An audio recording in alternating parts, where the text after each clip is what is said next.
What's up, and welcome back to another live stream with Gizmo Slip Tech. Today we're taking a look at the Alienware M16's performance with an RTX 4080 and i9 13900HX. And that's a QHD 240Hz display. This little laptop is pretty freaking awesome in a lot of ways.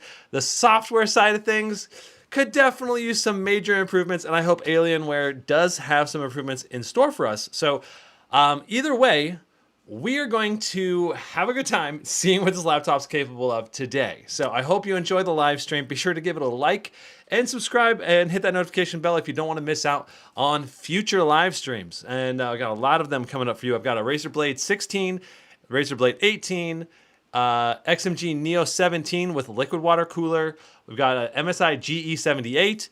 MSI has agreed to send me the GT77 this week. They're supposed to send it to me, and it should be here in a few days, actually. So hopefully by the end of the week, we'll have a GT77 live stream. I've got a buddy, one of the viewers is offering to send me a Asus Strix Scar 18. So I'll be able to get hands on and compare that against the G18. And I'm very curious to see what kind of performance that has. With the 4090 in it, which is going to be really sweet. So without further ado, let's hop into the benchmarking and get this party started, okay? So we've got the Alienware M16 right here. Let's start with Cinebench R23. And we're going to want to get the command center up. And we're going to do all our testing with maximum fans today. Hood Hustler says, can't wait for the benchmarks on the R9 7945HX. Yeah, me too. That is going to be really interesting. So we're going to go into Alienware Command Center right now. We're going to put it into full speed fan mode. That means fans are going to be cranking at the highest levels. And then we're also going to go through, I'm going to show you the default score for Cinebench R23. Let's do that. And then I'll show you the score after we fix the power limits on the Alienware M16. I went into more detail in my unboxing, so I'm not going to do as much detailed testing here. But let's see what the power limits are right now out of the box. So right now we're hitting 143, 135, 132. These aren't the power limits out of the box. These are probably the power limits set up from Intel XTU, though I had set them to be higher than this. This is interesting. So our temps right now are very good at 66 degrees. Now our power limits drop down to 55 watts. We only got 23,984.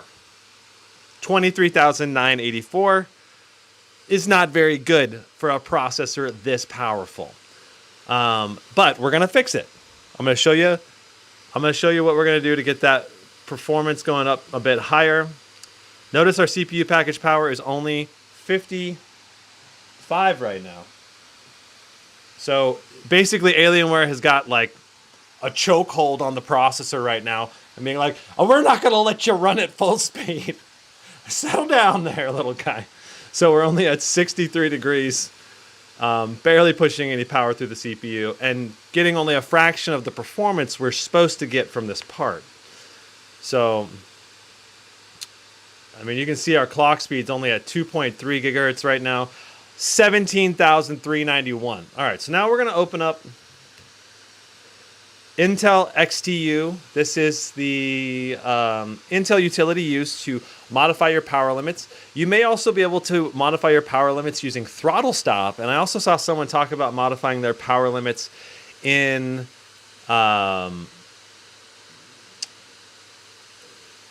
modifying the power limits in the BIOS somewhere. I didn't see any option in the BIOS to modify power limits. And also I want to note that there is no undervolting with this laptop, as best I can tell. It's locked down, it says right here. Undervolt protection is enabled. So no undervolting on this machine. All right, so we've applied an increased power limit to 175 just across the board. I love that Alienware lets you do this. Asus, for example, is not supposed to let you do this, according to the ASUS reps. I should actually test it to make sure, but sometimes I forget to actually lock it down. But it's not supposed to be changeable by the user. But at least we can change it with this Alienware. It's unlocked. So now we've unleashed the beast, hopefully. Our CPU package power is pulling 161 watts. 139, 140. And instead of doing 2.3 gigahertz on all cores, we're doing like 3.8 gigahertz on all cores. We were doing closer to 4 gigahertz in the live on benchmarking. Yeah, I don't know. Brack says, did you turn off memory isolation? Can't undervolt with that. No, I have not. So, all right. So we got 27,939 on our Cinebench score. This is not a 10-minute test. And this is honestly a little bit lower than I was anticipating it would be. Oh, we need to do a Windows restart. I wonder if something was going on in the background. I'm expecting closer to like 30,000. We should hopefully be able to break 30,000 in our Cinebench R23 score when everything is working correctly. So, shabalaboo. Shabalagoo, yeah. We'll be comparing it to the Gen 7 7i 3080 Ti. Nice.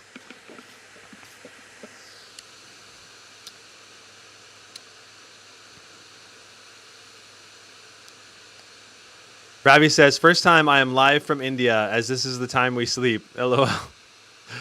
Sorry the times don't match up with everywhere around the world, but at least you can always watch the recording and zoom around and see which benchmarks you actually want to watch. So that's one of the nice things about this live stream format is that it makes it easy to review and understand and see benchmarks after the fact. So.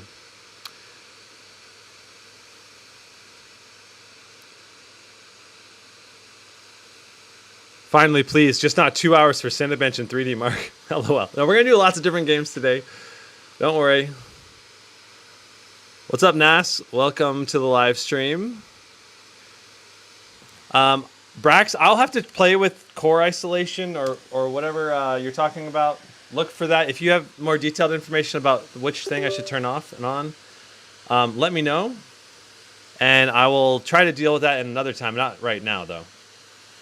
Maybe I can make a separate video on how to undervolt the Alienware M16. So, all right. So we got a number of things to make sure are turned off. I want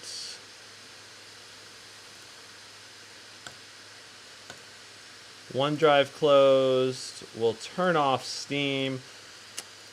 We're going to quit that. Perfect. Okay. All right, and we're going to zoom out a little bit. Cool. All right, now let's try opening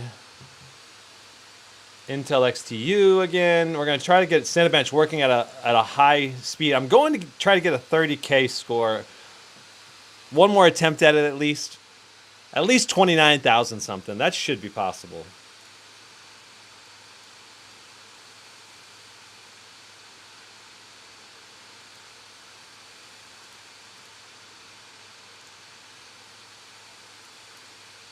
Okay, and I also, I remember now. I needed to raise the Turbo Boost power time window to a longer period of time. Okay, so I've applied that now. Let's rock it just straight Cinebench R23 with nothing else open. Literally, this is the only thing running on this computer as far as I'm aware. No HW info open right now. Let's see what we get.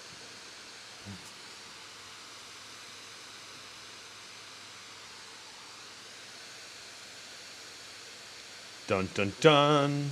It's certainly going a lot faster than the stock speed.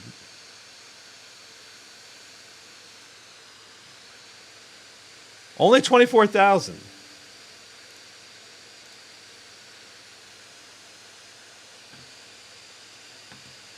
what's going on? Let's open up HW info and see what's going on.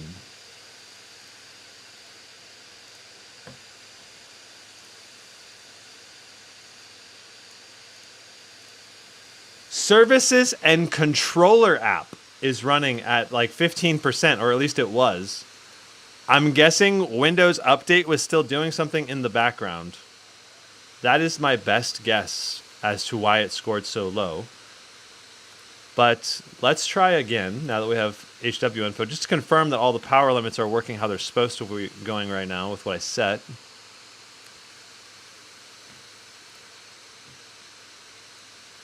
Okay, so now we're getting 3.99 gigahertz across all the performance cores, 3.3 gigahertz on all the E cores, pulling 152 watts of power on average right now, 142, 134. It goes down to like the 134, 135 range.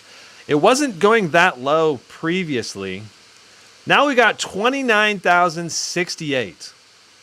That is much better than what we just got. It's only 24,000. I'm guessing, like I said, Windows Update was going on in the background or something.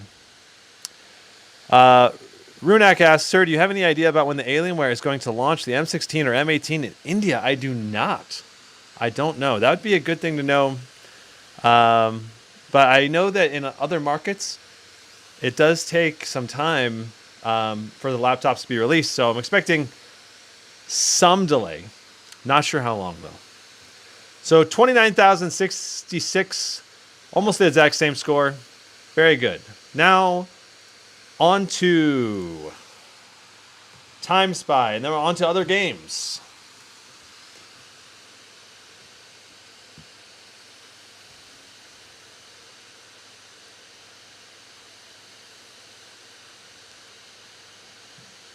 Spiral Case Mode says, I was able to snag an Asus Strix G18 from Best Buy yesterday. I was for targeting the G16 with the mini LED screen, but I'm hoping I'll be happy. I think you probably will be. Probably. I think right now the biggest con, I think, to the Strix G18 is it's just the coil whine, I think. Does that make sense? Like, I'm like, when you're playing on low fan noise, that's when you hear the coil whine. So it just feels odd. But then once the game gets going, once the fans go at a little bit level, or once the sound of the game is going, I don't hear the coil whine. It gets completely drowned out. So far, I've not heard any coil whine from the Alienware M16. So that's good. Good job. Not sure why the coil whine's so bad on the Strix G18. It's probably the most I've ever heard in any laptop, if I'm being honest. So, unless it's some other sound I'm hearing. But I think it's coil whine. So,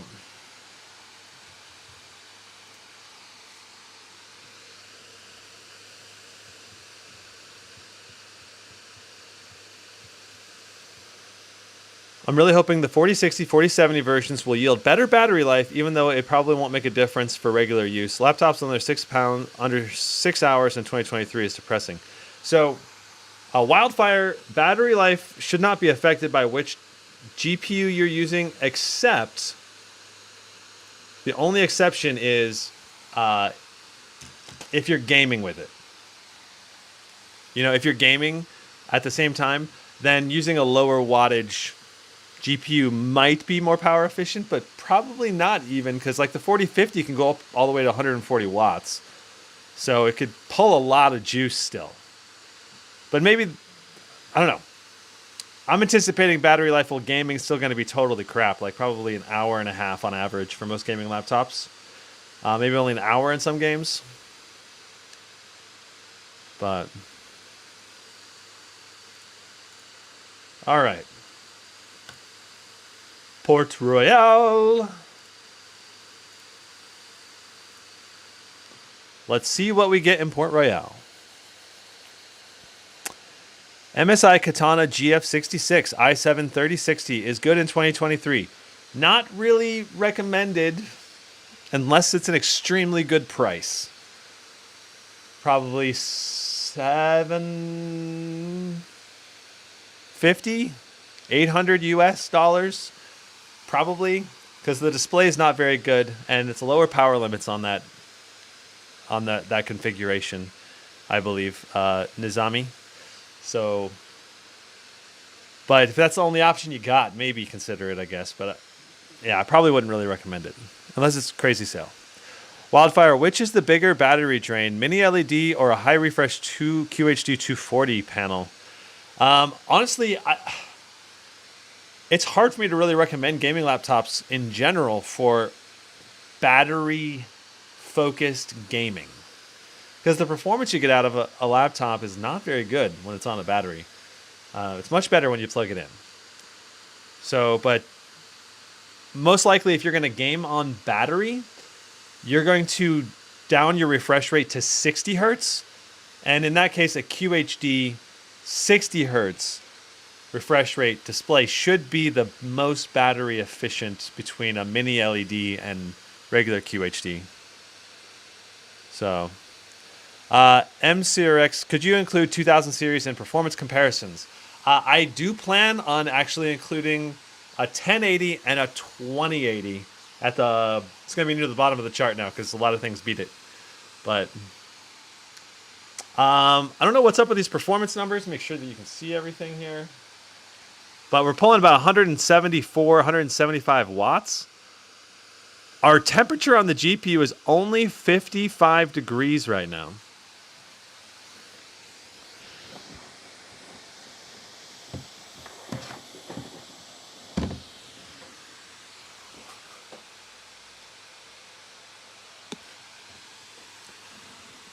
What do you think the desktop equivalent is to an RTX 4080 laptop? It's in the ballpark. I'd have to see exactly for sure, but it's probably around a 3080 desktop, I'm pretty sure. Pretty close to that, give or take a few percentage points.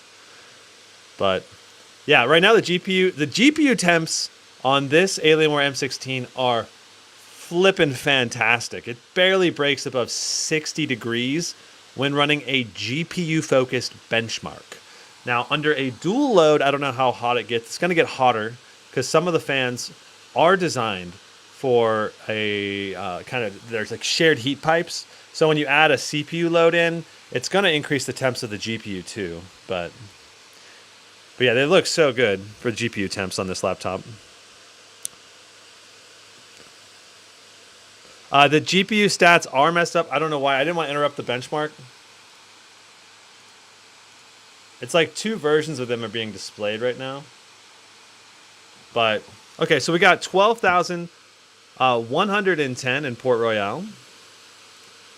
Let's go ahead and run Timespy.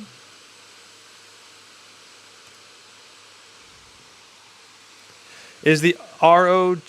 So, okay, you deleted your question. Never mind. Does it... Is it to me? You can't get not to do that. This is just me. Oh, the GPU said, yeah, okay.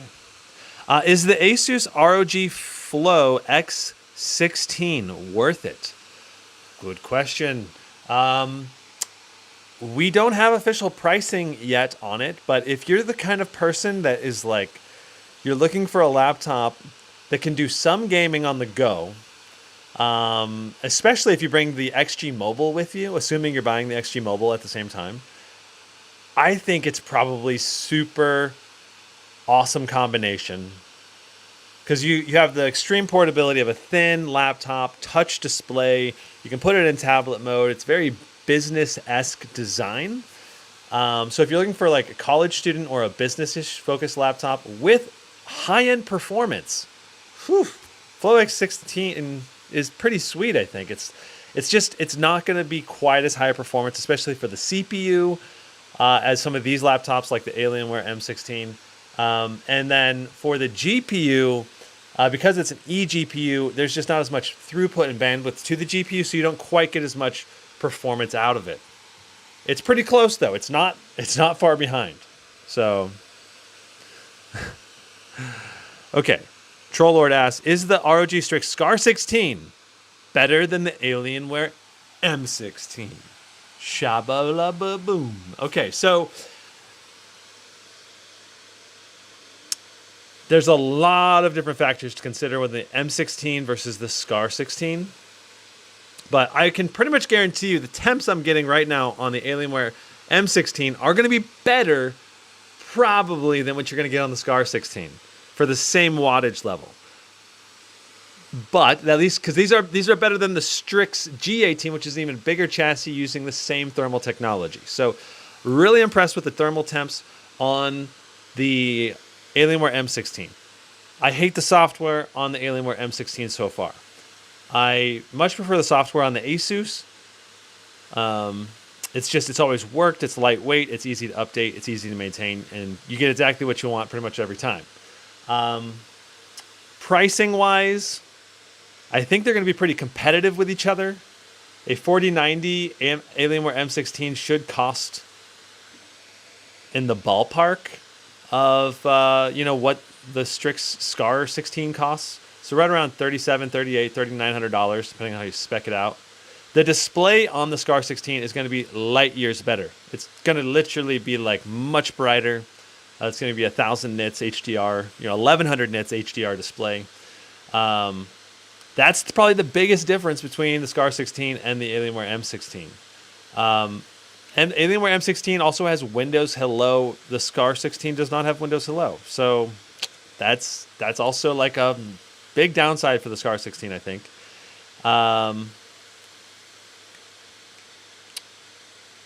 I think overall I prefer the build quality on the Alienware M16.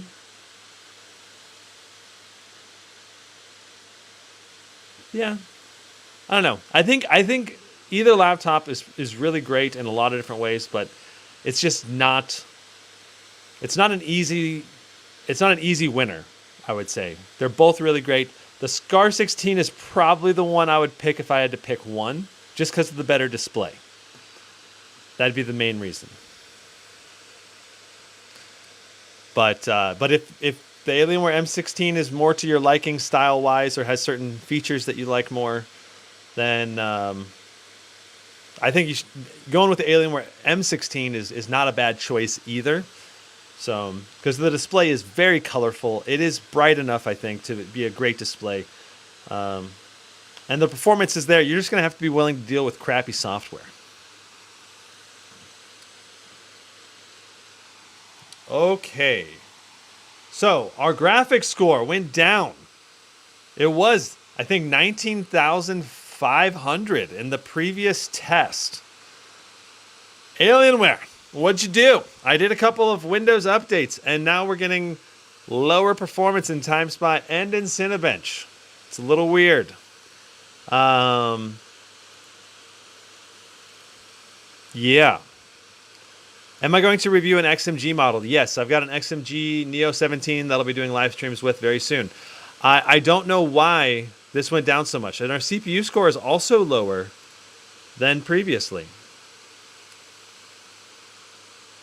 Interesting. So just know that this score may not be the final representation of what we get with this machine. Need to do more testing and figure out why we got 19,500 previously in the other live stream. Anyway. It rubs me the wrong way that we're getting different levels of performance. Right? Let me make sure that we're in high performance mode. Yeah, we're in best performance mode here. We're in full speed mode.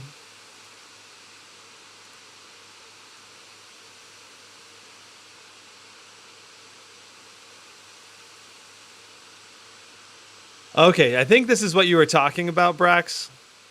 Core isolation, memory integrity, and virtual machine platform. I'm not sure how you were to disable these two things. But I wonder if this is why we're getting lower performance, at least in our GPU.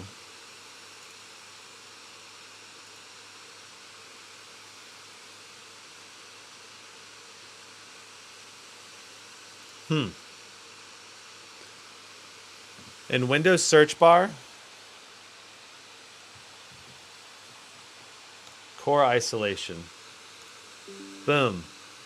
Turned it off.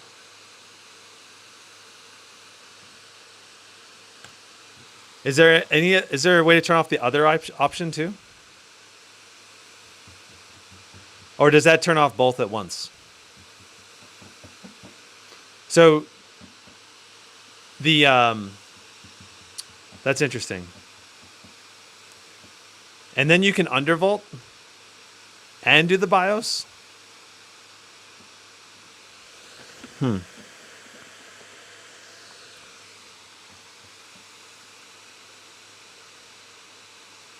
Should turn off both of them since they're connected. Okay, interesting. Well, that's interesting. That may help boost our performance.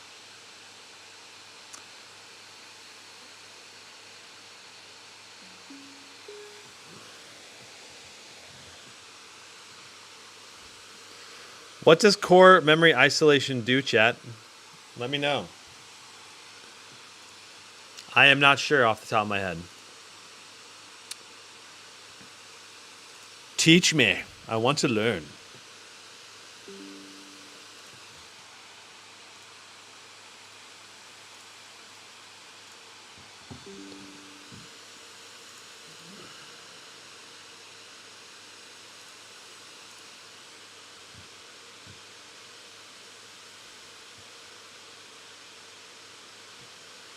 Can you suggest me a mid-range gaming laptop to buy right now or coming up in a month? Because I think in a month, the ones I'll recommend would be vastly different than the ones I'd recommend right now.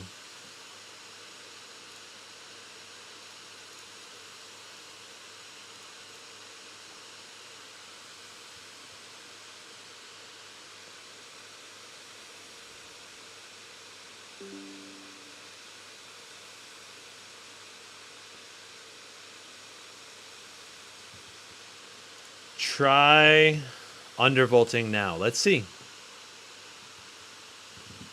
Let's see if undervolt is unlocked. I'm really curious. It might be. It is still under protection. You cannot go negative.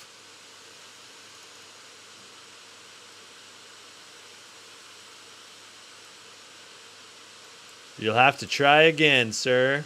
Figure out. So we need to disable virtual machine platform. How do I turn that off?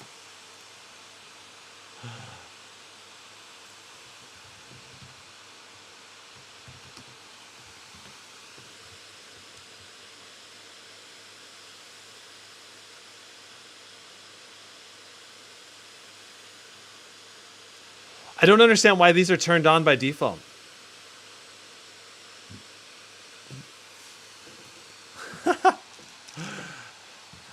BIOS? What do you mean BIOS? Let's see here.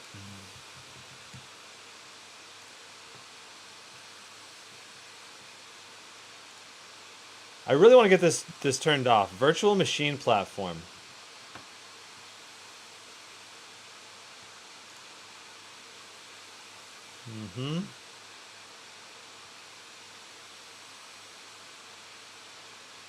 Okay, so it says control panel.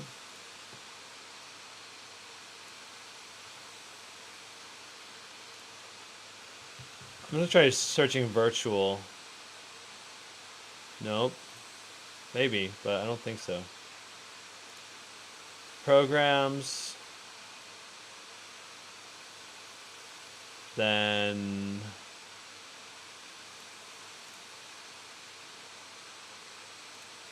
turn features on and off.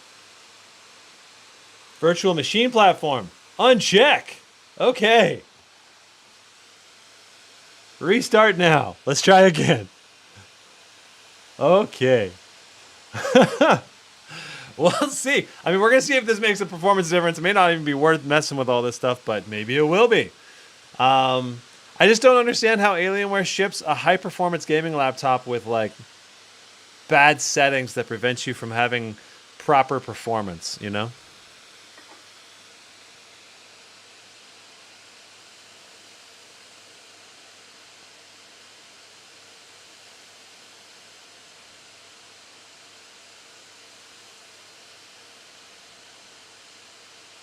It's required for Windows 11.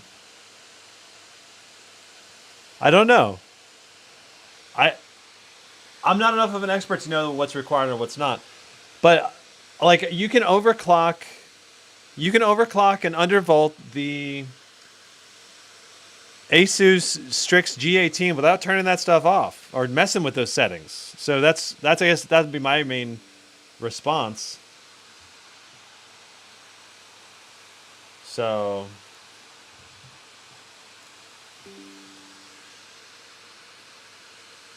how much is the Cinebench R23 score? We got 29,000 like 66, but we didn't do a 10-minute run. That was only a quick run.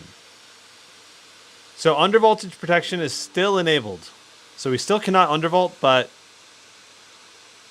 at least we can change these two settings.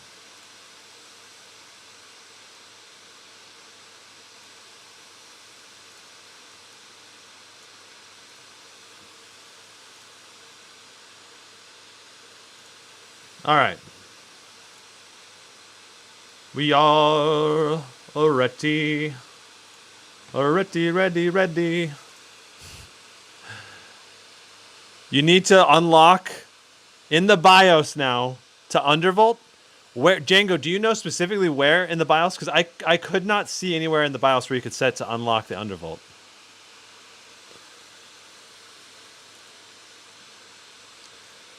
I'm really tempted just to see if I can get it.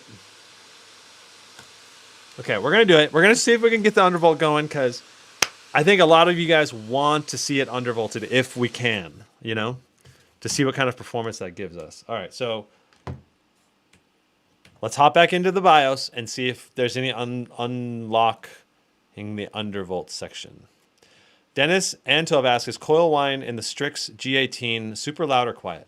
It's noticeable in a quiet room when the fans and volume are not going. So yeah, I would say it's noticeable in a quiet room. If you have the sound of a game going or the loud fans running, you're not going to notice it though. Okay. All right, y'all. You guys saying that you can undervolt, and I'm not seeing. Let's see if we can find the section where you change the undervolt.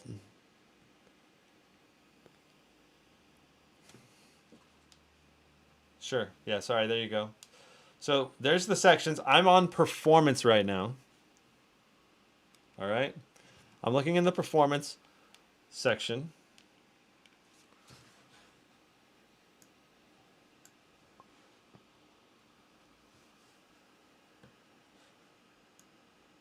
So this is grayed out. Overclocking feature is grayed out right now.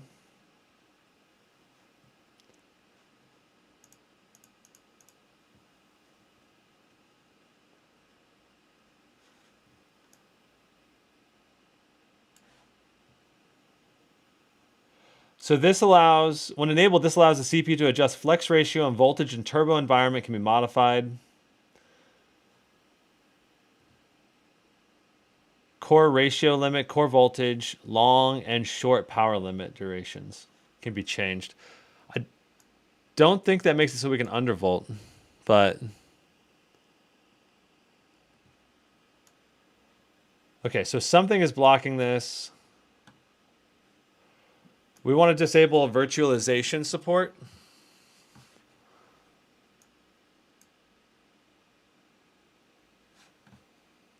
Virtualization support. Enable virtualization. We're going to turn that off. Now in here, do we have access? Nope, we do not.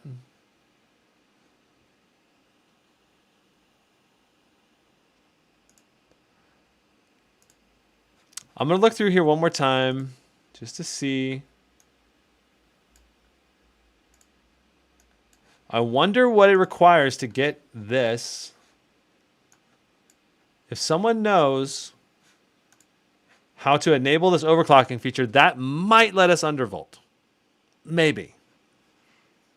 Don't know for sure, though. It might not. I'm just going to play with a couple of settings here. See if it enables it.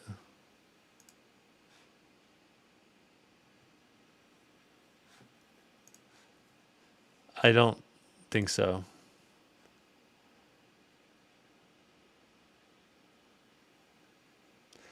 Do you think I need to disable more of these? Click apply changes first. Okay, so we just applied our changes. We've disabled Intel virtualization. So let's see if that changed anything. Still blocked out. All right. For now, this is not worth using our time in the live stream for this, I don't think.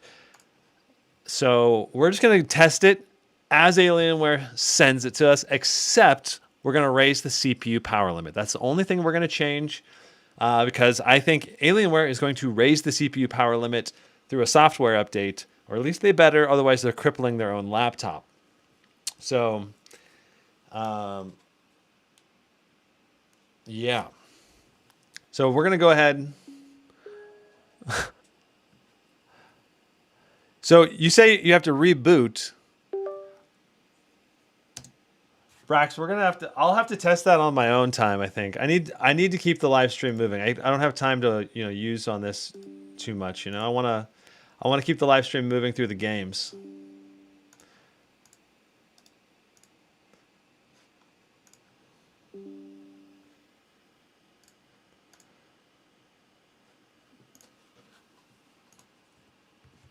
I mean, if Alienware wanted us to undervolt, I'm pretty sure they would have let it be easier to access. So someone at Alienware decided that undervolting was a bad idea, and they didn't want us to do it.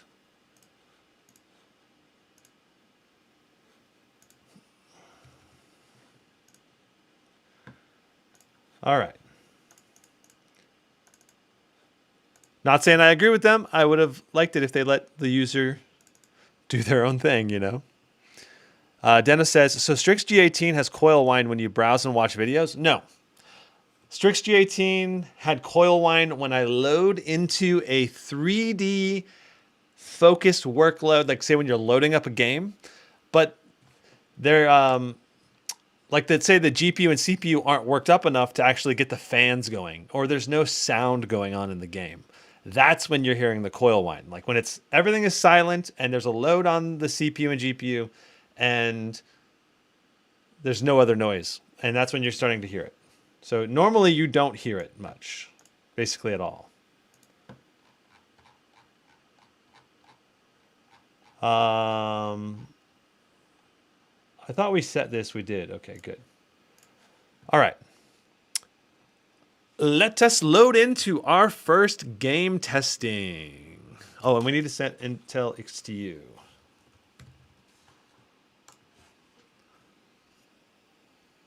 So it's worth getting. That's up to you. If you're, I think most people will not be that annoyed by the coil whine because most people won't notice it much. That's the thing. They'll notice it when they're loading up a game. Then once the game's going, they won't hear the coil whine at all. So it'll be a little annoying in moments here and there. Hey, we do have overclock enabled now. Ho, ho, ho. So what does that look like?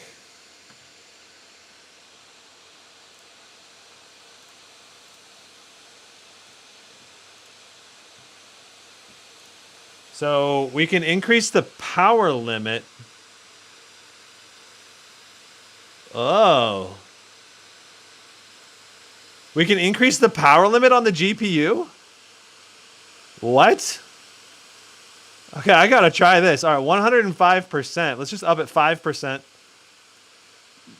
And we'll do 100 megahertz on the core clock and 250 on the memory.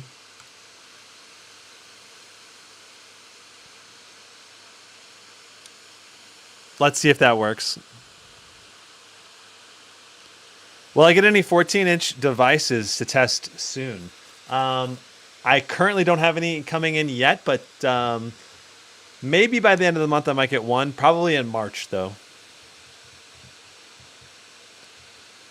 Did I text the G18 on Valorant and LOL? I have not done that yet. That'll be in a follow-up live stream.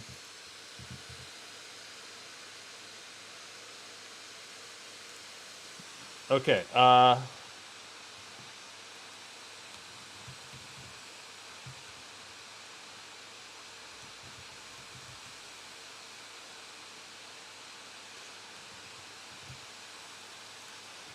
All right. Let's try 3D Mark again. Now that we have I want to see the stats, see if it affects the stats on what the power limit is.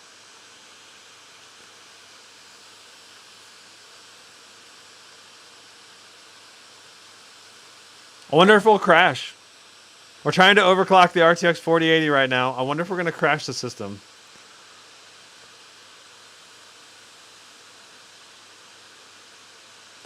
I noticed the Strix Scar 18 has a bottleneck, and that's interesting. Yeah, it's a game like Valorant and League of Legends is going to be bottlenecked by the CPU and maybe the memory. So the GPU is not really going to bottleneck it. It's such an easy game to run that it ends up just running really fast through the GPU and then gets stuck at the CPU.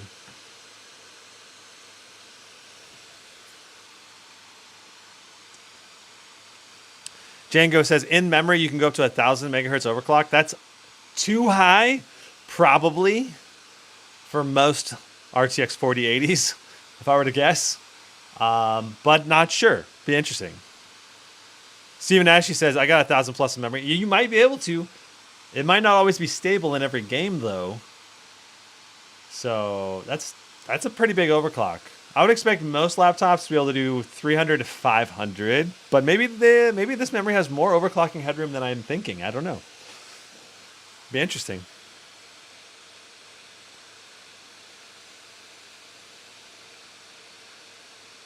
The Strix G18 gets a bottleneck because it's weaker with the GPU. I'll have to actually see, but in the past, Valorant's been CPU bound, not GPU bound.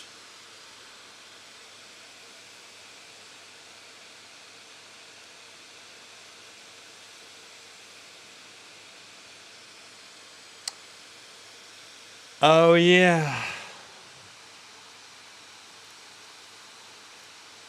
I turned off the overlay.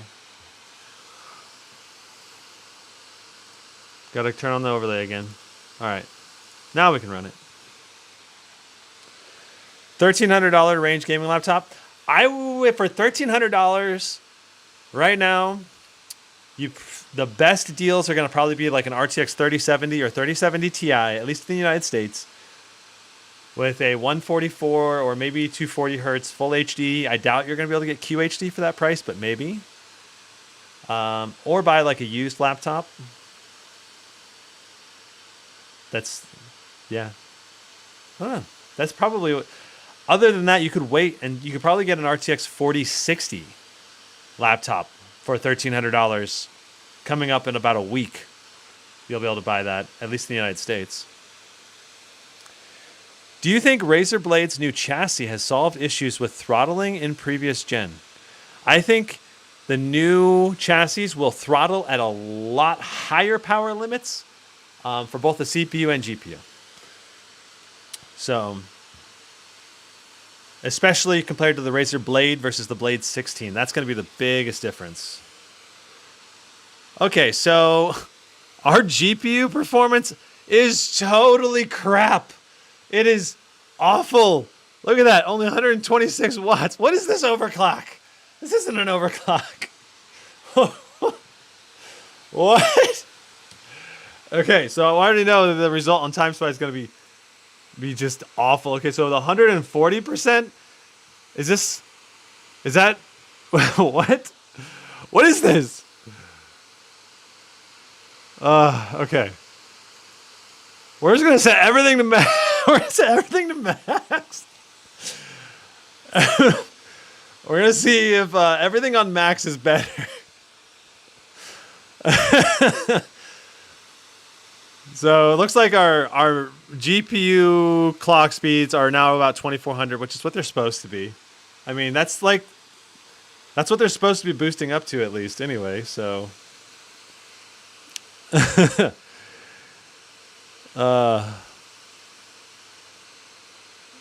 okay. All right, we now have 140% overclock, y'all. It's gonna be it's now gonna be at the power limit it's supposed to be at, maybe.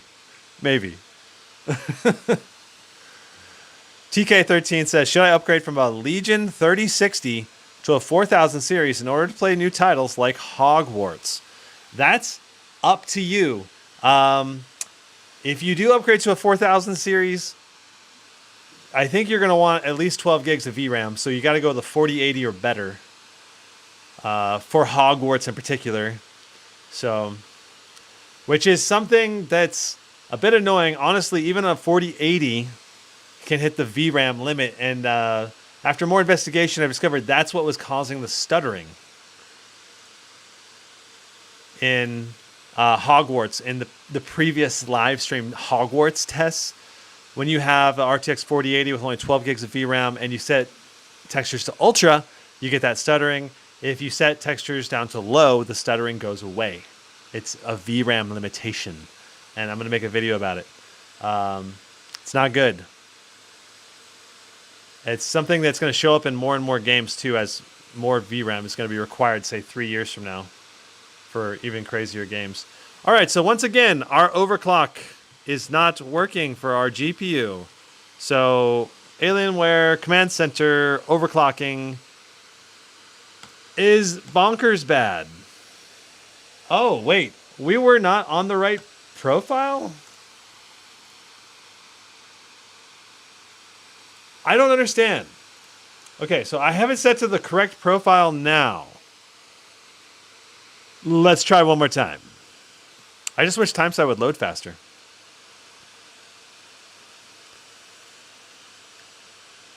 Hogwarts murders CPUs 2 FYI. I have it on my Scar 18 and it's pretty bad. So, Jeff, I would say try turning down textures.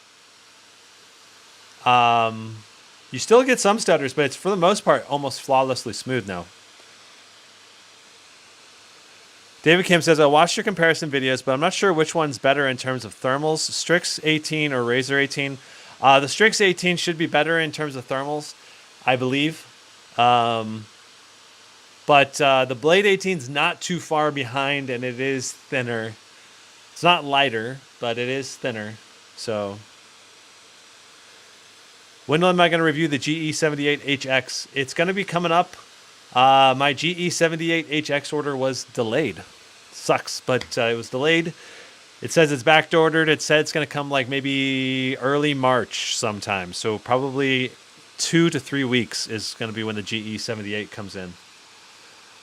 Okay, so once again, wait, no. Hey, we're pulling 170 watts now on our GPU. That's good. Whoa! Look at our look at our GPU clock speeds running at 2670. And we're getting artifacting. We are actually overclocking. Okay, finally we're getting some overclocking. So those little glitches means the GPU overclock is not stable, and that's funny. Okay, so we don't want to do that. That GPU core OC too high. I would agree. But what I want is the highest. So for my testing today, what I want is the highest default overclock. So this OC2 is what the highest Alienware overclock is. So let's set OC2 as our test thing. Our test. Let's try one more time. Yeah, plus 200 GPU clock might work, but this isn't an overclocking live stream. We're trying to do benchmarks. I'm just trying to make sure that I'm on the right settings before I do game tests, because if you're on the wrong settings and you do a bunch of game benchmarks, then they're all invalid. So I'm trying to make sure I have the right setting that's fair for this laptop. That I basically the highest out of the box way you can configure it, which is not going to be fine tuning and overclock. That's not a fair benchmark because I'm not going to do that for every laptop I test. So I want it to be just the highest default options in the tuning software.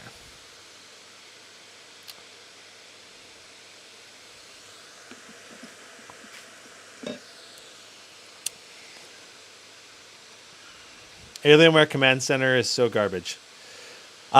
It's not any different so far. I don't understand why Alienware claimed they reset everything. So right now we're just at 125. Why? It's like when we disabled those settings. It's disabled like dynamic boost or something. I don't know. All right.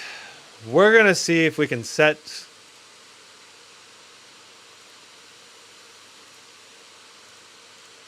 We want this to be maxed, but this to be what it is. It should. See, the thing is, we were getting like 2400 megahertz in Timespy during the benchmark live stream. And now we're, like, if you see this, we're only getting up to 22, which is not good. I don't understand why we're not getting up to 2400 anymore. Okay, so there's 2400. All right, so that's what I would expect it to be getting to out of the box. That's what we were getting out of the box. So 2300 to 2400 on a boost clock and a GPU only load makes sense from what I've seen with the Strix G18 and what I saw with this one initially. So if this is what we're getting, then this is what we're getting. I'm going to roll with this. I just want to make sure that everything's working how it's supposed to be working in Timespy before we move on.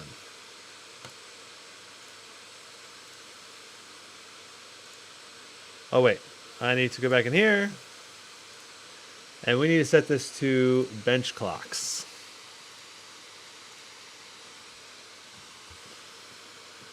Why is it OC'd out of the box? So any manufacturer that is worth their salt is going to try to at least have the highest level of performance fan profile automatically overclock the hardware a little bit.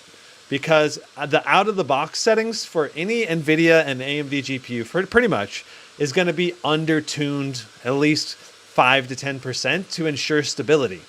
So usually you'll be able to do a 5 to 10% overclock pretty much safely on every laptop GPU compared to normal settings, for the most part. But that's pretty much why they do it that way.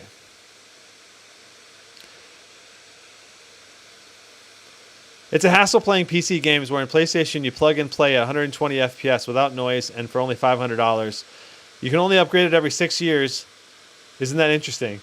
Yeah, but what if you want to play at 240 FPS and at higher resolution and better settings and all of that jazz? Okay, so wow. Look at this. Now we're hitting 2600 megahertz, 175 watts on the GPU for a little while there. It's not very stable. Maybe. No, see, it keeps dropping on the GPU usage here. That indicates a lack of stability to the GPU. But those are some really high clocks. And no artifacting so far. I don't understand why we're getting those level of clocks. I wouldn't expect them to be that high. I didn't ask for them to be that high. It's interesting. But now that it's that high, I can't help but be like, let's see what the score is. So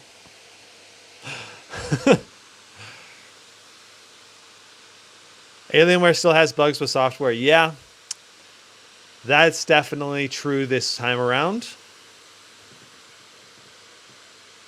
It's so interesting that our clock speed is so high, but our wattage was only like 150 there. Maybe it was just not updating quickly enough. And our average boost clock has been like 2500 to 2600 this whole Timespy, pretty much. Yeah, this might be an excellent Timespy score for an RTX 4080. I'm anticipating it will be. Guala asks, why companies cannot seem to figure out cooling? Why air cooling? I don't believe that there are no other options to cool without noise. It's time to figure out a better way to cool CPUs and GPUs. I mean, if you look at XMG, they were doing a liquid cooling on their laptops this year. And it's pretty interesting. But I mean, air cooling is pretty much the only other way to go. And they're just trying to balance noise and power efficiency and overall performance versus how thin and light a laptop is. There's a lot of factors to keep in mind. So Steven Ashley predicts a 20,000 Timespy score. All right, chat. What do you think the Timespy score is going to be? I'm going to go with 19,800. I don't know if it'll break 20. It might. That would be impressive if it breaks 20. I would be impressed.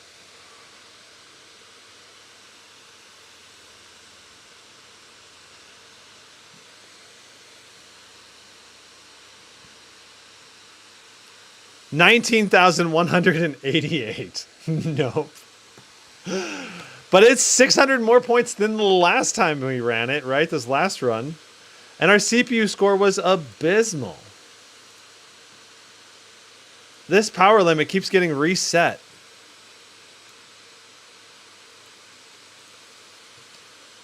Every time we open the command center, I'm pretty sure it resets it. So that's probably why the score was so low.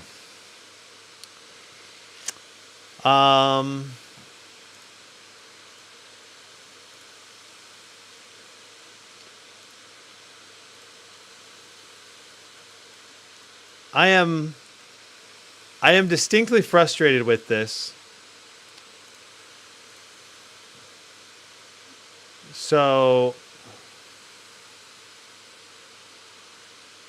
I'm hoping this should mimic our initial performance and scores. I'm hoping. We'll see. Bench clocks is our overclocking power profile. This is the goal, is just to get back to standard what we were getting the first time I ran this thing in the unboxing. You can't use Alienware Command Center and XTU at the same time. Yes, that is true. They overwrite each other's settings. So that's why I keep going back into Intel XTU and reusing them, or resetting it. All right, so now we need to set it to bench clocks. We are set to bench clocks. We are going to exit. We're going to make sure our power limits are applied properly. Boom. Our CPU power limits are set correctly. Timespy. Let's go.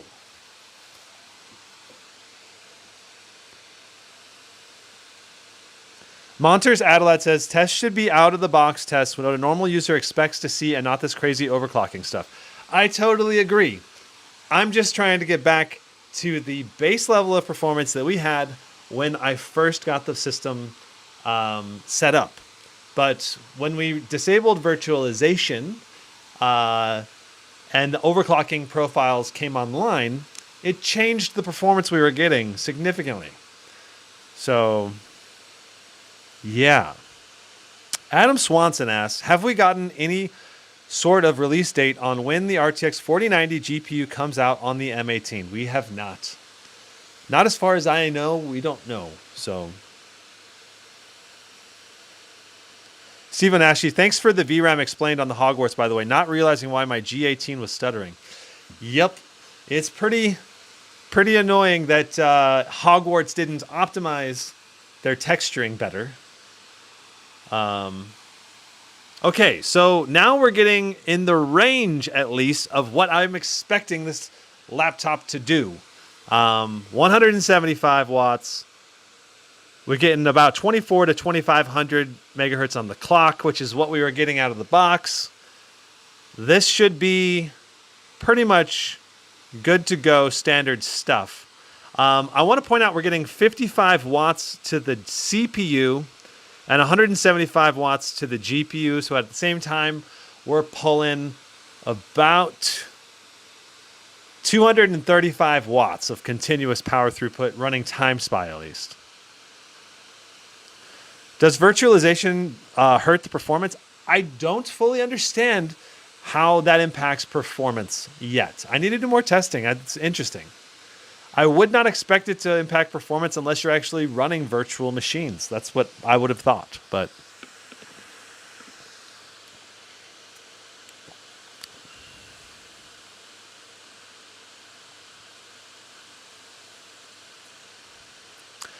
Danny Barry, having the OC set in Alienware Command Center will turn off XTU settings even though you have Alienware Command Center open. That may be the case, but from my past experience with Alienware laptops, basically every time you open Alienware Command Center, it reimposes the power limits on the CPU. And as long as you close Alienware Command Center, you can set them again in Intel XTU. But every time you open Alienware Command Center, you're going to have to readjust your CPU power limits back upwards again. That's the way it was on the Alienware Area 51M that I had.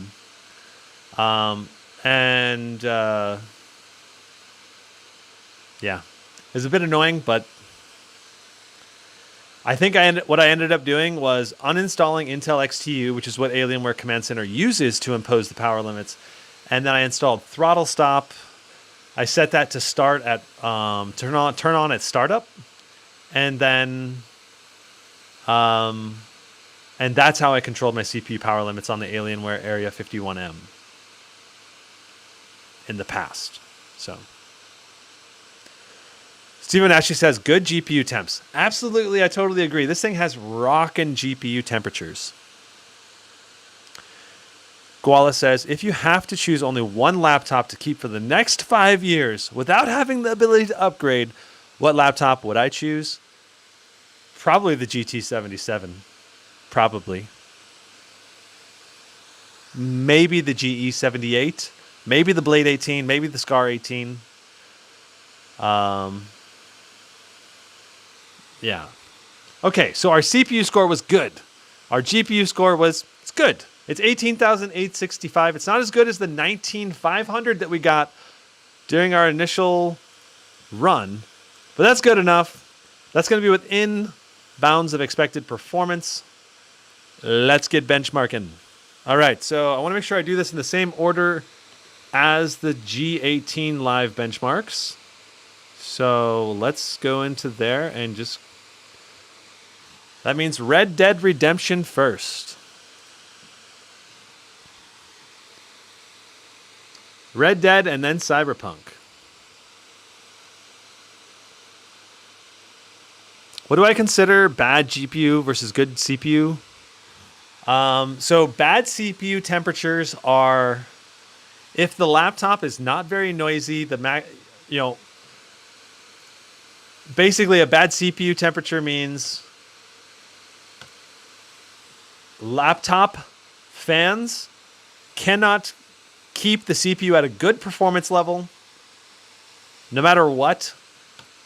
And at the same time, it's constantly hitting thermal throttling. That's really bad CPU temps. Basically, it's going to impact your performance in games significantly because it's going to cause stuttering every time it thermal throttles that CPU. At least for CPU-bound games. Bad GPU temperatures are 87 degrees is the thermal throttle temperature for most NVIDIA GPUs. So if you're bumping up against that 87 degree thermal throttle all the time, then that's not good. Unless, of course, your goal is to have a really quiet running machine and you're sacrificing performance, then it's okay to bump against that 87 degree temperatures, like if you're running in silent mode or something.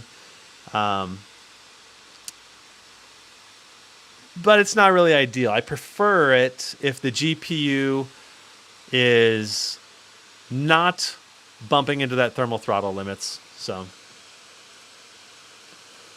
Red Dead is loading. Rorod says, yesterday I updated the BIOS. BIOS overclock was unlocked, but didn't open undervolting in XTU. Rebooted and checked it off, and then went back to switch it back, and it was grayed out. The machine has its own mind. Oh my God. Danny Barry, hope you get everything sorted. Time to go eat some Mediterranean meatballs. Couscous. Oh, man. Sounds like you're off to a wonderful dinner. I hope you enjoy that, Danny.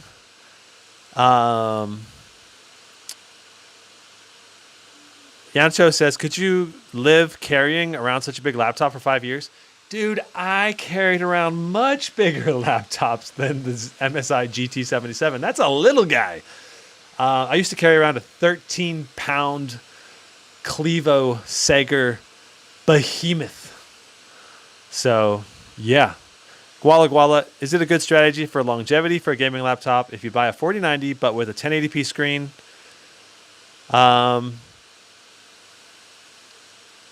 No, I would go QHD 240 Hz if you want the laptop to last as long as possible. Otherwise, I would want to upgrade the laptop just to get a better screen later on down the line. When do the new Alienware machines get the 4090? We don't know, Double David. We don't know.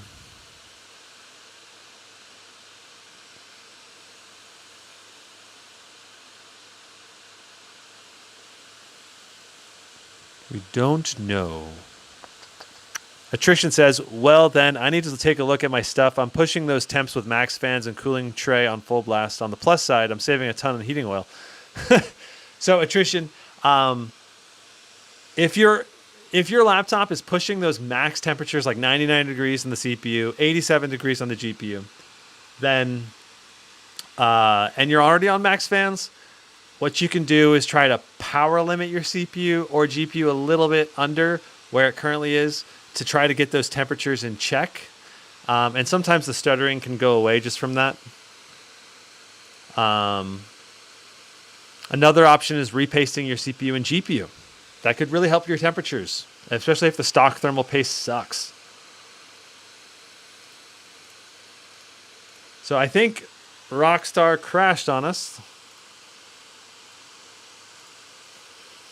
I'm going to see if I can get this loaded up again. Trying to decide between a Titan GT77HX and the Alienware M18 X16 with a 4090. I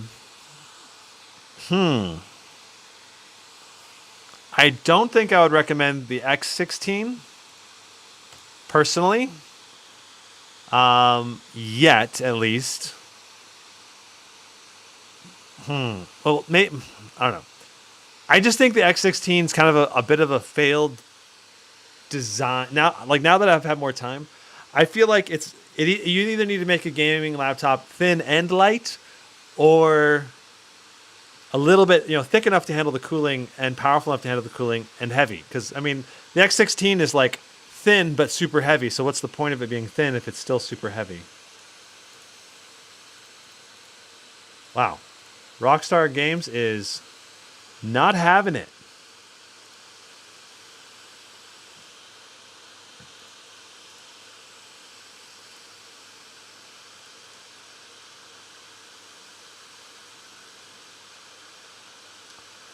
I wonder if we have to restart. Consumer Tech Warehouse says, no surprise there, Rockstar crashing. Really? It's interesting. I've never had it crash on me like this before. This is the first time.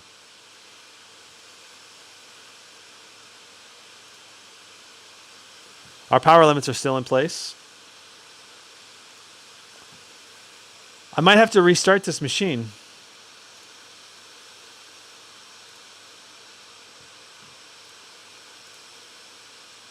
just to get this Rockstar to load.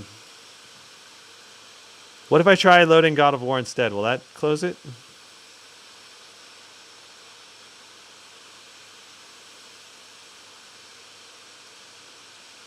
Well, God of War seems to be loading.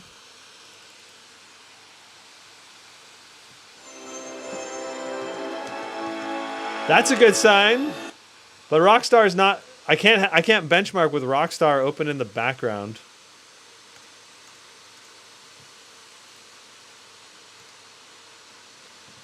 All right. Well, we're gonna have to restart. It'll only take a minute to restart anyway. Might as well.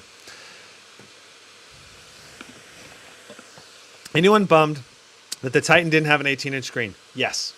I wish it was an 18-inch machine. But it's not. It is what it is. I still think it's a great display though, and I still think it's a really incredible design overall still. And the display option that they picked, the 4K 144 Hz mini LED, is better than every other 18-inch display option except for the Predator.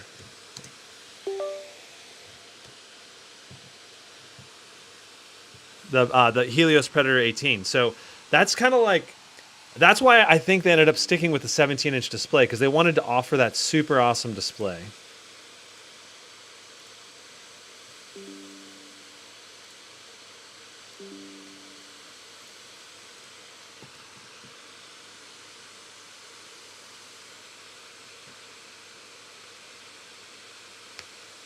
I had ordered an M18, yes, and it's coming mid-March. It's an RTX 4080 variant. I'm trying to get that to quit. Okay. There we go.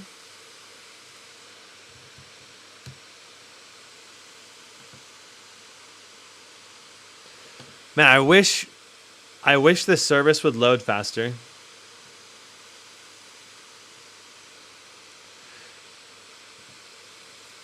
Okay, so we're on bench clocks full speed. That's good.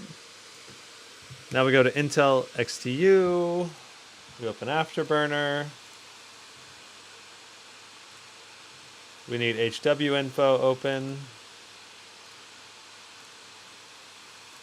All right, and up to 75. It's not going to go that high anyway, so we're just going to bump it up there.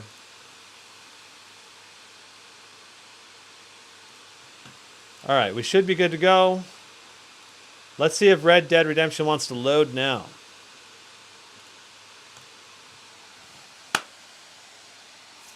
Fingers crossed. Let's go. MSI has an exclusive on that panel for the GT77. So unless another display manufacturer makes something similar, we aren't seeing it anywhere else. Yeah, as far as I know, that's true.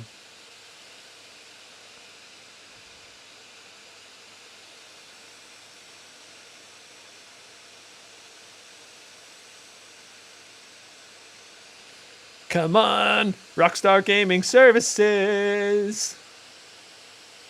You can do it. Oh my God, is it locked up again?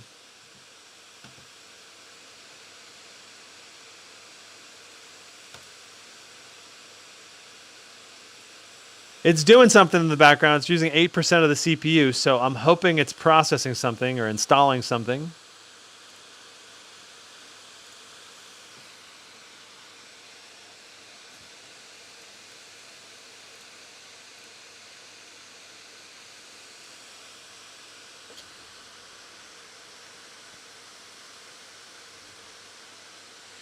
Is the 4090s, is it worth waiting for a 4090 to come out on Alienware, or is the 4080 basically just as good?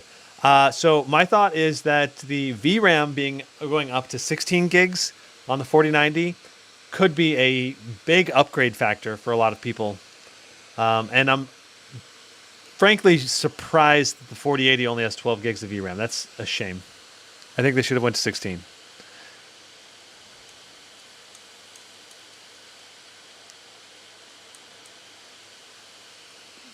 Waiting for a 4070 and 4060. So, Vicky, I ordered a Zephyrus G16 with the 4060 today from Best Buy. I have links in the gaming laptop list. Should be live. Let's see.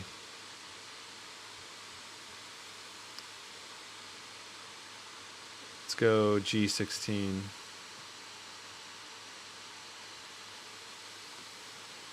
Are they in here? What? There should be a Zephyrus G16 link in there. Let me see. Maybe they added it. Oh my goodness. A lot of changes. I'm going to update this. 204 changes. That's a lot of updates.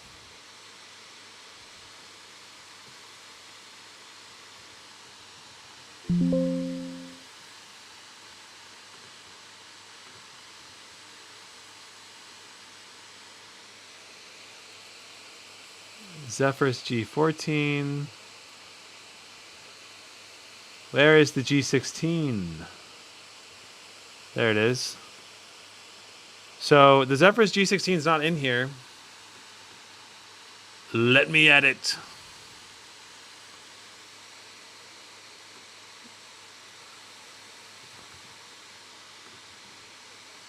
This should have been added. I don't know why they... Okay, it's in there now. 205 changes now. So there's a lot of changes about to go up on the sheets here. This is a laptop comparison sheet. If you haven't seen this, I don't know where you've been, but you can look up all kinds of links for where to buy a laptop. You can look up information about the laptop, a summary of the laptop, and my ratings and thoughts on the CPU, GPU, thermal loads, premium features, bang for the buck, display quality, all of that's all in here. So I'm going to go ahead and update this, push out all of these changes. There's a lot of changes. So there you go. You can also follow the list right there. So Rockstar did not load. We're not going to be able to do. We're not going to be able to do Rockstar unless we go to local files and we verify integrity of game files.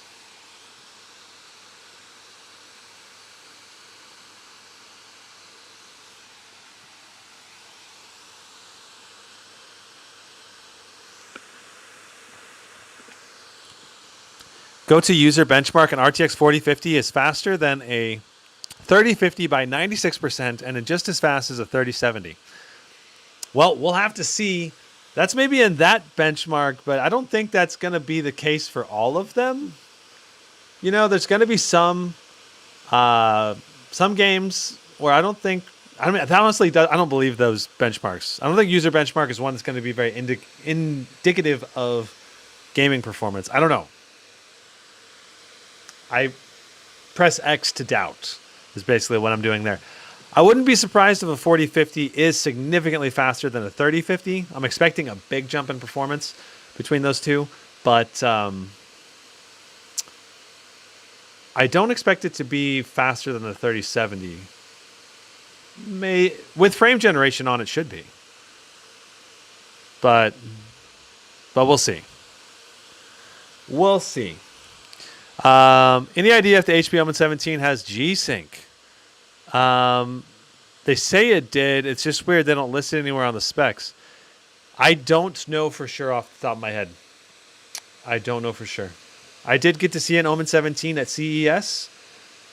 Seemed like a decent laptop. I didn't spend very much time with it. I didn't film my hands-on with it. I just filmed a quick overview, just go and buy it. But user benchmark has never been very reliable. Yeah, I tend to agree, especially for gaming performance. I don't think it's that great.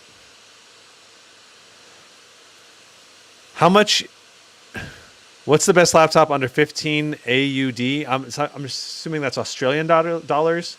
How much is that in US dollars? Is that like $1,000? I don't know how much that is. Frame Gen has motion artifacts, especially around edges, but I think it's worth it for slow games. Yeah, I've been using Frame Gen on my Hogwarts playthrough, and it's been good. You know, it's like, it feels like free FPS. Maybe if you move the mouse around really fast and wild, you can kind of notice maybe a little bit of artifacting happening, a little warping, but it's, I don't know. It feels like it's such a small trade-off for really epic FPS games, but Axel says, glad to see your channel is growing like crazy. Thanks, man. Yeah, it's been like 2,000 subscribers or something in the last month. Okay, so all files have been successfully verified. Last attempt playing Red Dead Redemption 2. If this doesn't work, it locks up already. I can already tell it's locked up. So that's too bad. We won't be able to test Red Dead. Let's try. I'm going to have to probably try reinstalling it. I'm just going to delete it for now, and I'll reinstall it later. Okay, so we're going to move on to Cyberpunk. Let's go. I really want to get into some actual testing. So we're going to do 1080p and then 1600p for the resolutions. And I think we're going to try also 1600 with... We're going to try several runs of Cyberpunk 2077.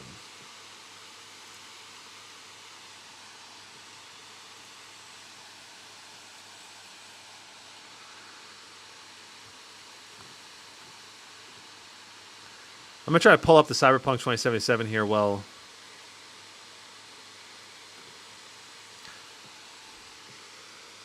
So I can have a comparable with the Strix G18. I can show you the performance comparison. So this is frame generation, everything on Ultra. DLSS to quality.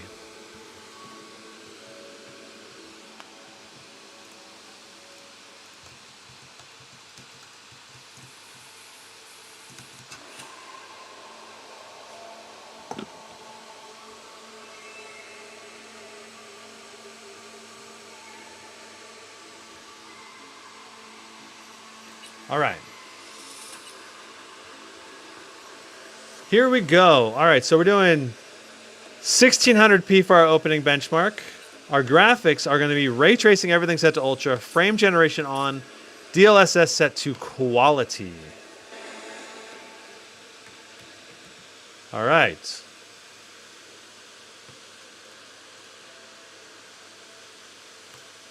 Running the benchmark. Let's go. All right. So, checking out what we got in Cyberpunk 2077 on the Strix G18. In the bar scene, we were getting high 80s, low 90s. So like 85 to 93 range. So let's see what we're going to get inside of here. Ooh, we're pushing 105. That's pretty delicious. That's some nice gains on the Strix G18 right there. Like right here, I would say the M16 is pulling another 5 to 10 FPS on average in that test so far.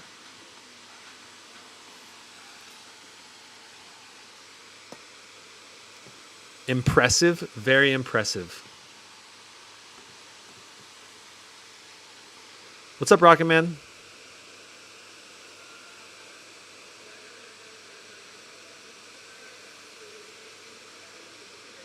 Notice our CPU, GPU combined load right now is 90 watts to the CPU, and it was like 160. So it means we're pushing 260 watts, at least temporarily, through this laptop. Pushing 240 to 260 right now, just right in between that range. Crazy. Okay, average FPS was 115. All right, and I just want to show you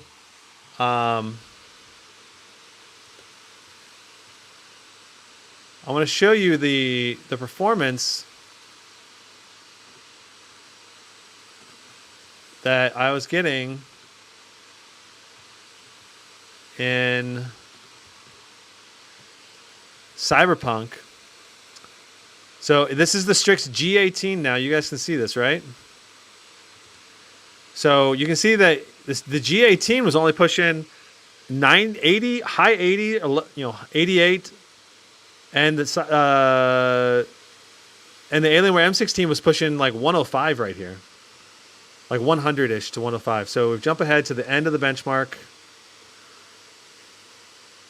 and the G18 got 102 FPS. Crazy better performance on the M16. So sweet. That's pretty insane.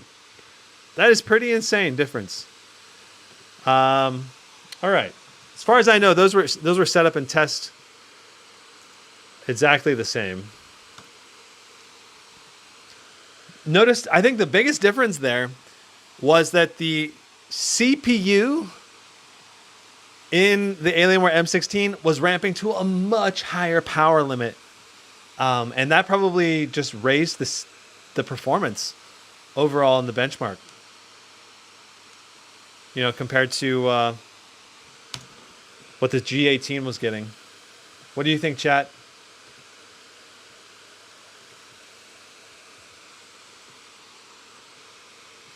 I think it was primarily the CPU performance that boosted the FPS in this game. All right, so let's run it again. We're going to turn off frame generation.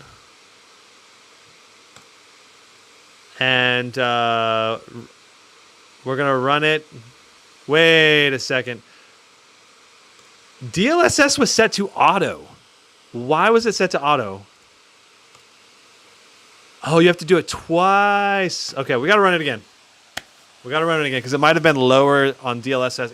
If it was set to auto, the result may be incorrect. This might make more sense. Let's find out. Yeah, hold up. We want to make sure everything is set correctly. Needs the exact same settings, otherwise it's not a fair test. So 92. This is a little lower. Okay, this is closer to what the Strix G18 got. This is much better for the G18. Let me say that much. This is much better for the G18. So this is the legitimate result. The other one was not a fair comparison. Go G18. Yeah, because that was a big difference in performance. I mean, this I think is still a couple FPS better, maybe 1 or 2 FPS better, but still, it's not a big difference. It's almost the same.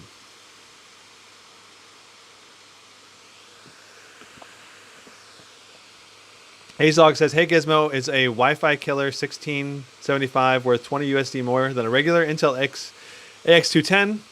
Would there be a noticeable latency boost? There probably would not be a noticeable latency boost, I don't think, but maybe look up some detailed reviews on that. Okay, 101.5 FPS. And if we go back and look at our performance,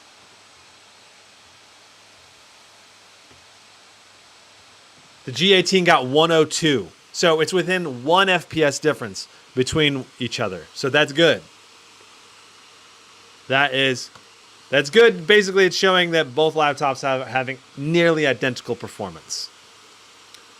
So I guess that's a small win for the G18 in Cyberpunk.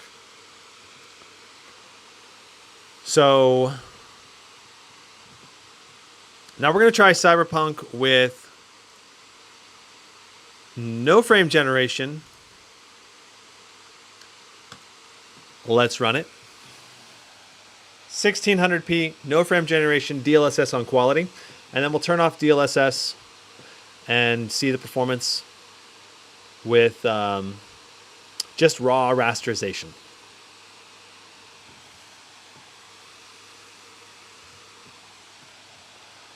So frame generation is basically giving us an extra 35 to 40 FPS in this title. Such a massive boost to FPS. Okay, there is the benchmark there. Sorry, wasn't showing you the full benchmark.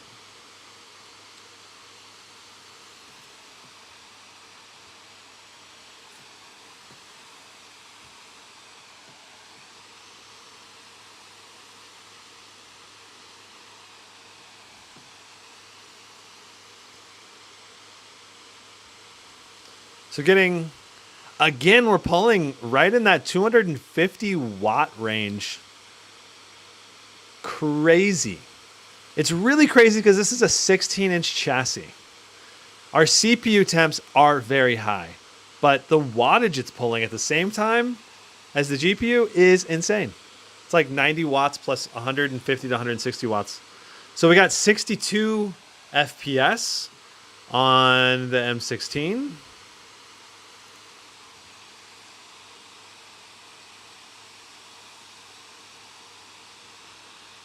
And now we're going to turn off DLSS and check out our raw rasterization performance at 1600p.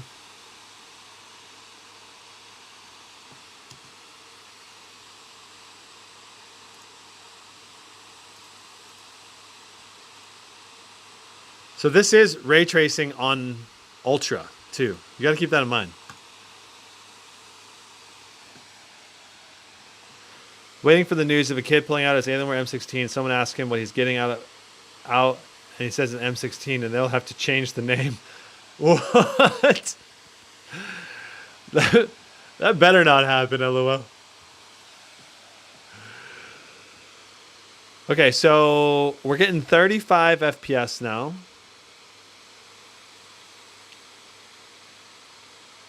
The G18 has a 13980HX. Does it not make a difference versus the 13900HX? I think it might. That might be why the G18 got the one extra FPS, but it also just might be slight variance when you run the benchmarks over and over. But I would expect like a 1 to 2% FPS boost going with the higher end CPU with the i9 13980HX. Boogra says, guys, is it worth waiting for the Strix Scar 18 with 4090? Or shall I pick up the in-stock Razer Blade 18 with a 4080? Ooh, that's a tough decision, but I feel like going with the 4090 might be worth it. Whether it's with the Blade 18 or the Scar 18. But especially since the Scar 18 is cheaper, it might be super worth it. Okay, so 35.8 FPS and raw rasterization with ray tracing enabled. So now we're going to hop down to 1080p and check out the raw rasterization performance, and then we're going to move on to the next game. Can you play Modern Warfare 2 with this laptop? We're not doing Modern Warfare 2 today. I do want to do a benchmark of Modern Warfare 2 in another live stream, but not today. Okay.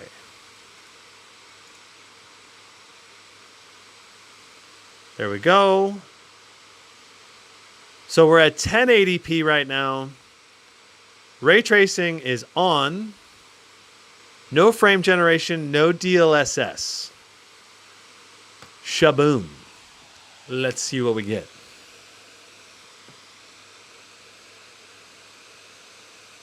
King Dragon says, Asus used to have the Zephyrus S series, which was their flagship until they made the Duo series, and now they've just continued the S series.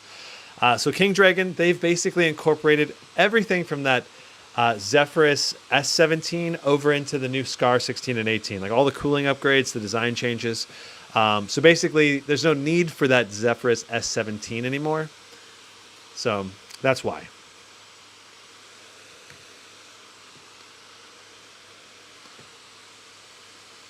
So 1080p, we're hitting 56 FPS. Quite impressive. I think for me, For me, there's no reason I would ever run Cyberpunk without DLSS and frame generation on right now. I think I would just run it all the time. DLSS on quality, QHD 16 by 10 with frame gen on, and you're getting 100 FPS. It's more than native 1080p FPS. And it looks better, in my opinion. So,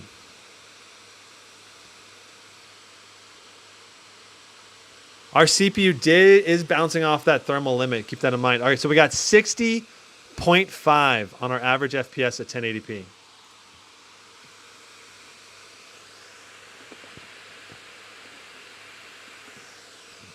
No, you mean the S15? Interesting.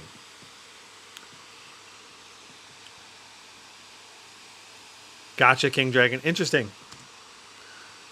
All right, so we're done with Cyberpunk. What's the next game on the list? Next up is CSGO. Let's find out what we can get.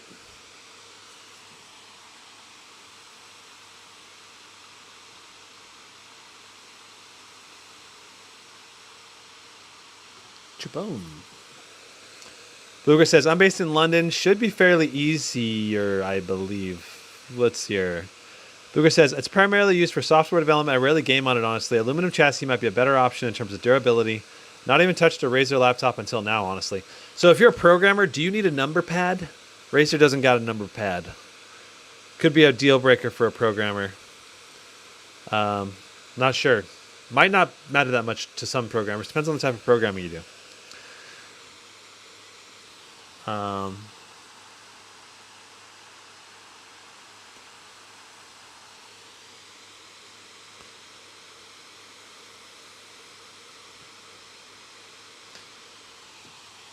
Yeah, if you go with the Razer laptop, I do recommend going with a buying it from like a place like Best Buy, so you can easily return it if you have issues. And if you get the Best Buy support, you don't have to deal with Razer support. So that's nice, because Razer support, it can be hard to talk to a human sometimes.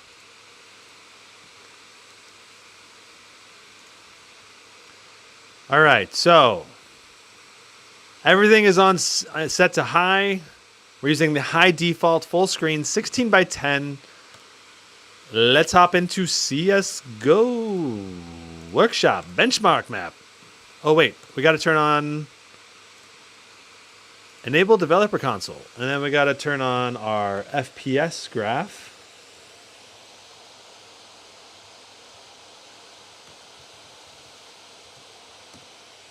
Okay, so now we've got our graph.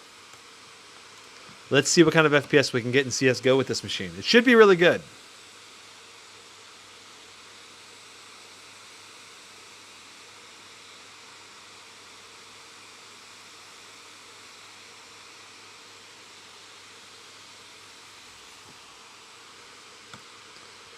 All right, so you can see our FPS numbers right there in the bottom right. Let's go ahead and I'm going to zoom in a little bit on those FPS numbers for you, so you can read them. We're at 400s.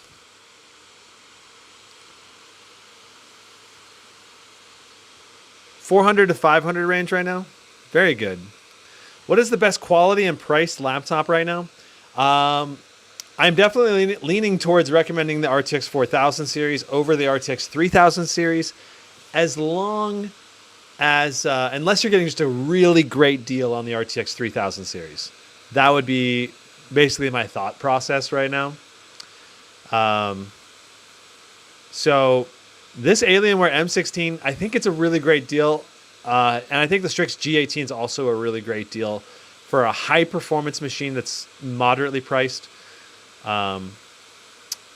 If you're looking for like a better bang for the buck deal in like the $1,500 category, you should be able to get an RTX 3070 Ti, hopefully with QHD resolution display, for around $1,500-ish, up and down maybe $100 or $200.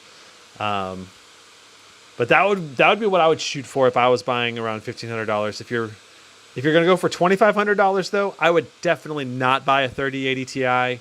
I would go with a 4080 laptop. It's way faster than a 3080 Ti. And right now the prices on the 3080 Ti's haven't come down enough to be able to recommend them yet. When they get under $2,000, that's when the 3080 Ti starts becoming more attractive again. So,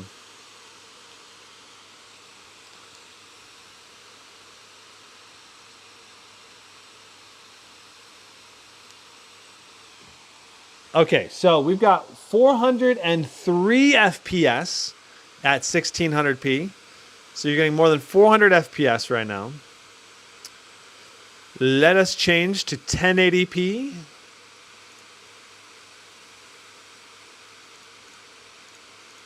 So this will be 16:9 full HD.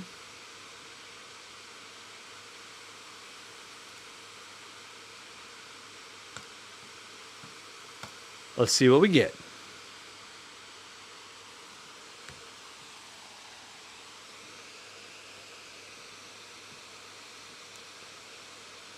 Mike asks, can you please run benchmarks with fusion adjustments that are through, like Intel XTU through Alienware's command center? Is there a specific reason why you're requesting that?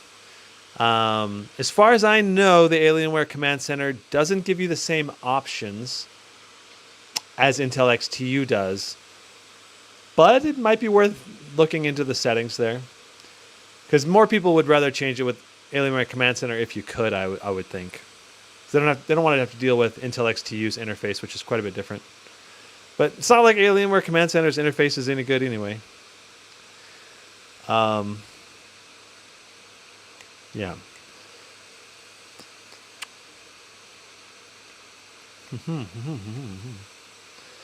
So King Dragon says there was a sale on the Pro 7i. Was a 4080 with an i9 13900HX was $1749.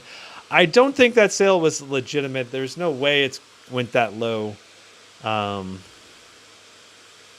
purpose. It may have been an error or something, but that's an insanely good deal. Yeah, a price mistake probably. Would you recommend this for $3,000 budget? I think so, as long as you're willing to deal with janky software. That's kind of my biggest con right now with the Alienware M16. So we were pushing 900 FPS there at the end. Whew. Average frame rate, though, was 557. Interesting. I'm also noticing the FPS here in NetGraph is not the same FPS as in the top left. Oh, you guys see that? This FPS is pushing 1100, 1200 right now. And NetGraph is doing 700, 800. I don't know why. But either way, the official result is 557. That's a lot of FPS. I don't think that was as high as the Strix G18 was, though.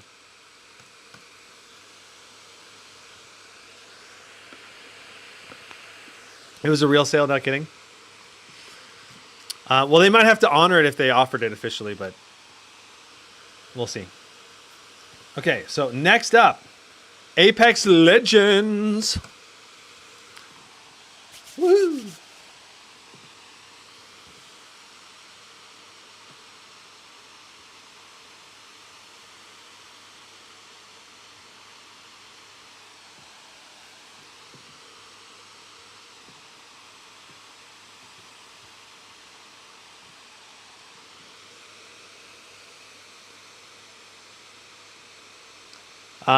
Do I have the Legion Pro 7i? Already want to see an unboxing for it.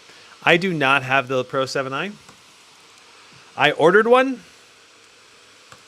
It has been back ordered and delayed. I might have to order one through the Lenovo's website or something. B&H Photo has not been good so far.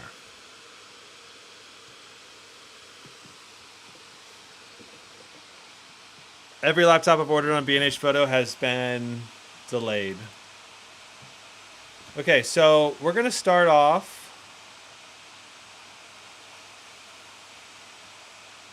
We need to, before we can do this, we need to set the command.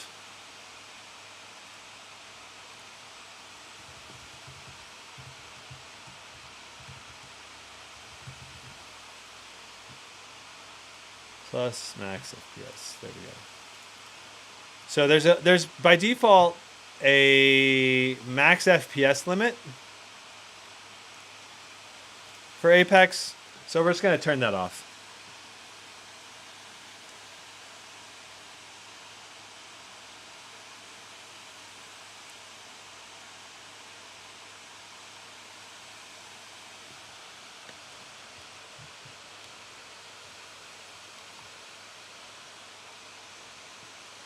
All right.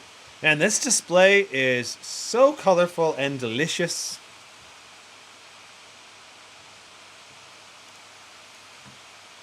So we're going to start off with everything on max. The default, basically the default settings. We want no VSync though. That's not good. And that's good. And for gameplay, we want auto sprint enabled.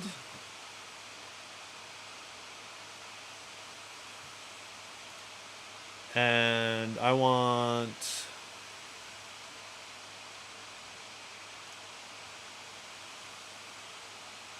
crouch. Okay.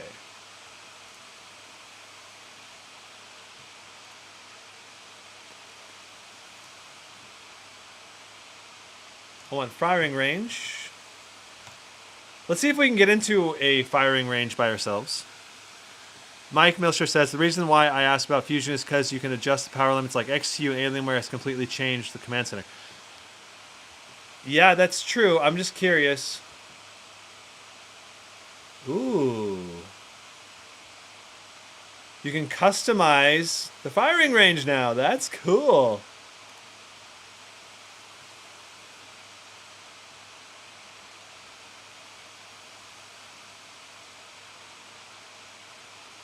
I love it. Oh, this is great.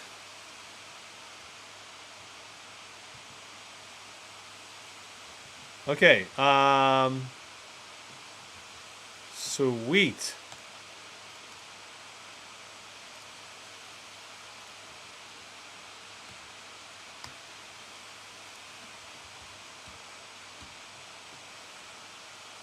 How's the display for movies? It's going to be really great. It's just not as bright.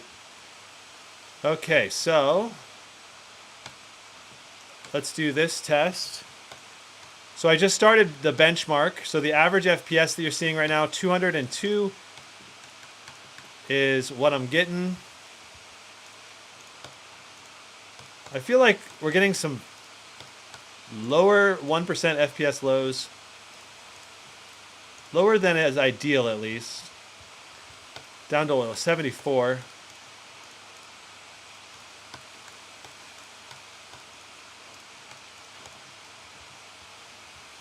Averaging 201 FPS, though. That's really good. Again, I don't think that's quite as high as what we were getting in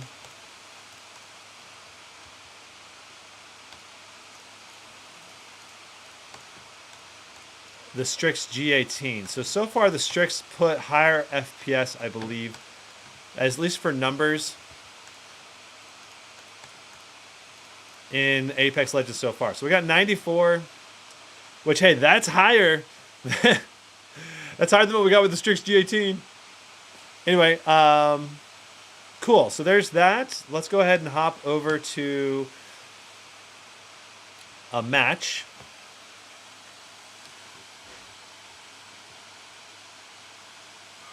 So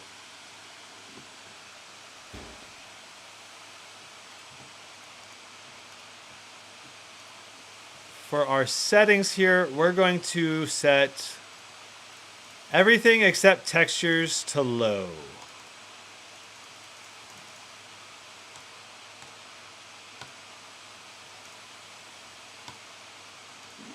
And we're not going to fill teammates.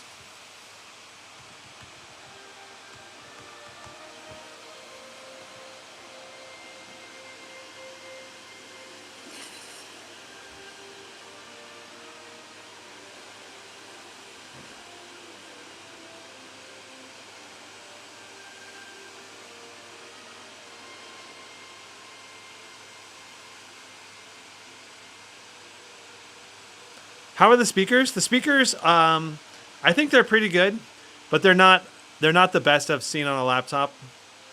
And I was kind of hoping for a little bit more of a full sound to them. They kind of sound like tinny in the mids and highs, I think.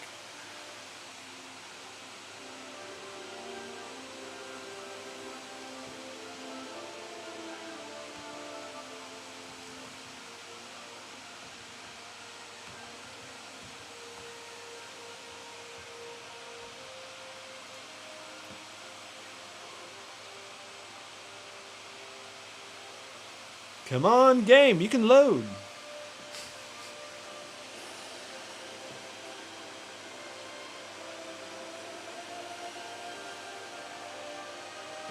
Let me go ahead and switch the battery out while we were doing this.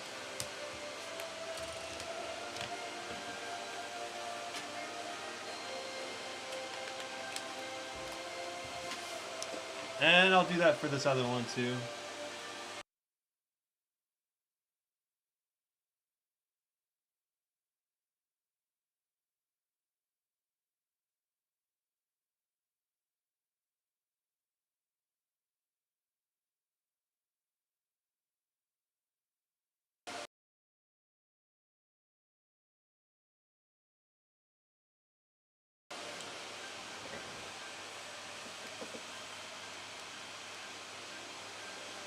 All right.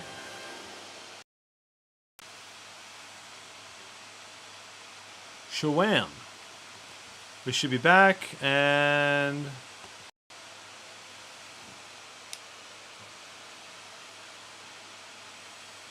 we should be back. Cool. Yeah, I'm just changing out the battery and the cameras to make sure they're not going to cut out in the middle of the live stream here. Okay. Come on, Apex, you can load a match. Let's go.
It's taken a long time.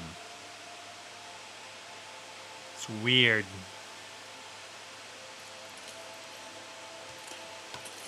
Let's try duos.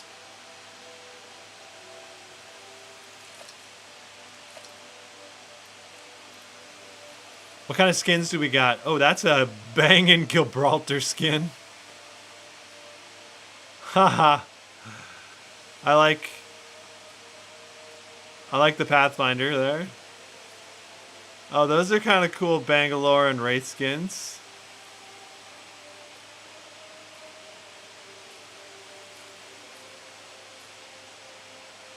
I like the Octane and Ash skins.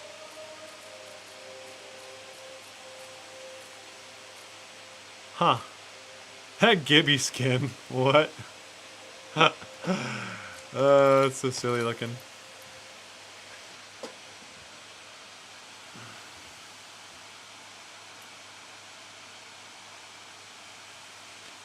Very happy Dell put the 4-fan design in the M series. Ever since the R5, they used the same coolers as the Dell G series, and they had buggy software. Yeah, interesting. Are you going to include chapters in this video, and are you going to review the Razer Blade 18? I am, and yes, there will be timestamps. It'll take a little while to get the timestamps all sorted out for the laptop, or for this video, but timestamps will be in there, should be within a day.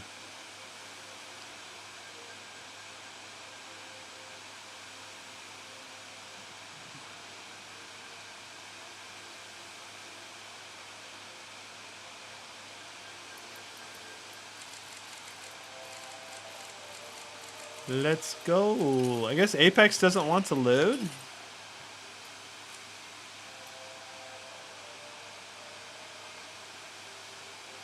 I mean, we've been sitting here waiting for a match for like 10 minutes.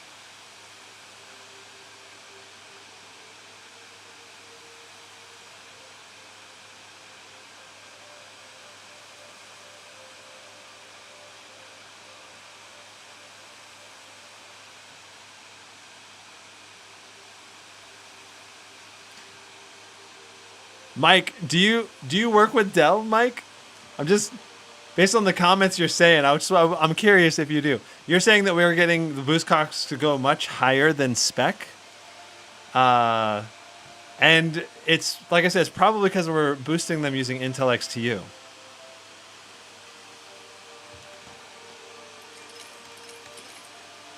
I'll try loading. All right, we're gonna give it 4 more minutes to try to get us a match. All right. If it doesn't give us a match within 4 minutes, we're gonna move on. There's nothing I can do about that. New season, the servers are overloaded. Maybe.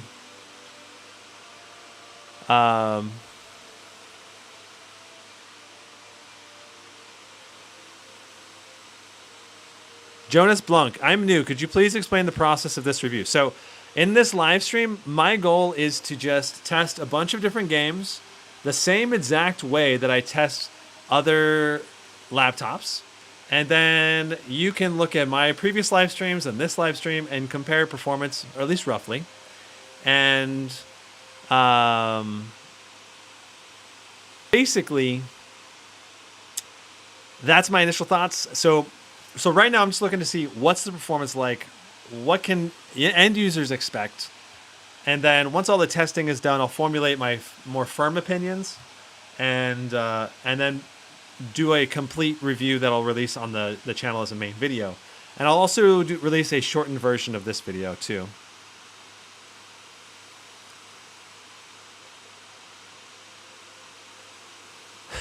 Michael says, no, I work as an accountant for a big engineering firm. Would that big engineering firm be Dell? Just kidding. What's my channel about? My channel is about reviewing gaming laptops primarily.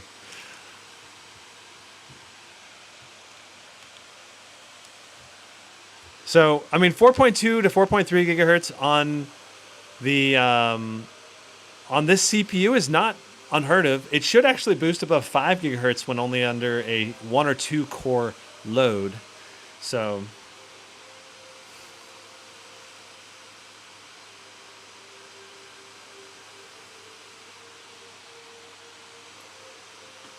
Gizmo got the word out on the G18 before anyone else. Yeah. So let me try restarting the game. We'll try going in and we'll wait, like, because usually matches take like 30 seconds, so something's up.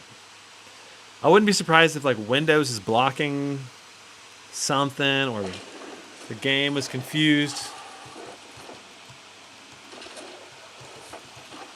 Pretty sweet new intro for Apex there.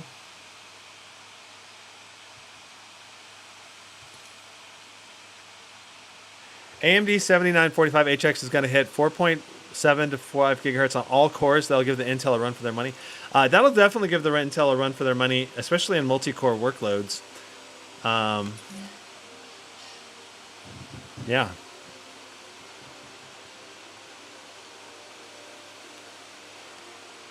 That's cool, Mike. Glad to have you on the live stream, man. Wildfire says, any idea what the best creator laptops will be with minor gaming, such as the Asus M16, Yoga 9i Slim, or whatever it is? Good screen, powerful CPU laptops that aren't RGB focused.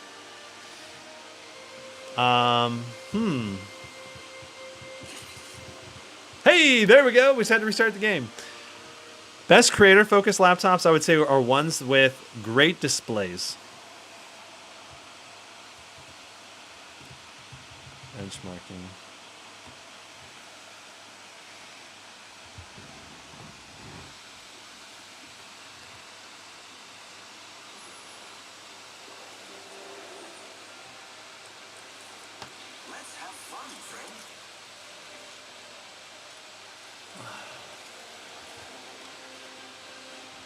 I mean, I know that Aero 14 and Aero 16 have OLED displays, and like RTX 4050 or 4060s, I believe. At least for the Aero 16. So the Aero 14 seems very interesting because it's got that 14-inch display, and yeah, the Aero 14 is not gonna have crazy performance, but it's a 90 hertz OLED, so it's a little higher refresh rate, and yeah, I don't know. It's gonna be interesting. All right, so I think we should, whenever we drop here, I think I'm gonna drop. I'd like to drop.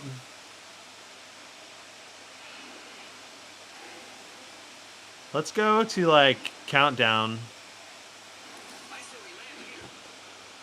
I think that's where we're gonna go. I said sorry to these guys twice now. Alright, so I'm probably gonna die right away. I'm gonna try not to die. Alright, so we're averaging 230 FPS on our drop in.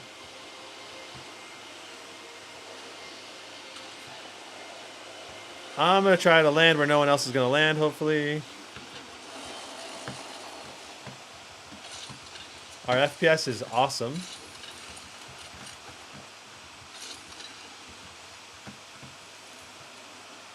All right. What are you waiting for? An invitation? Come on, get in the ring, compadre. Our 1% FPS low is just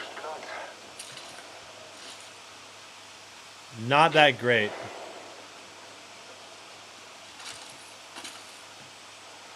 But our average has been fantastic.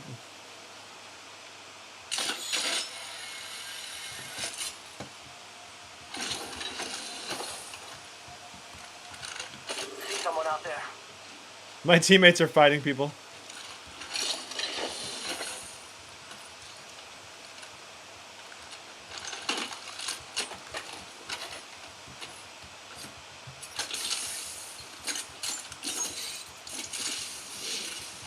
Enemy spotted.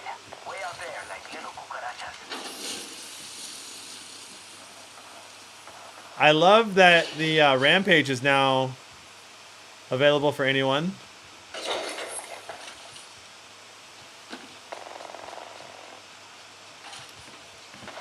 Okay, so we've got an average of 256 FPS right now.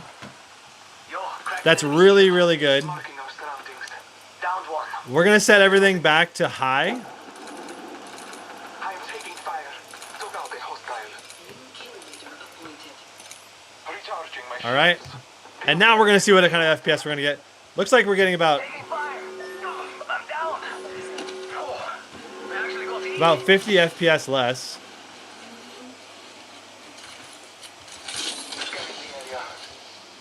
Grenade! Go, go, go, go, go! Hands up, we're not alone. I'm taking fire.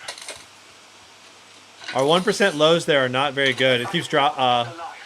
keeps doing like 60 FPS.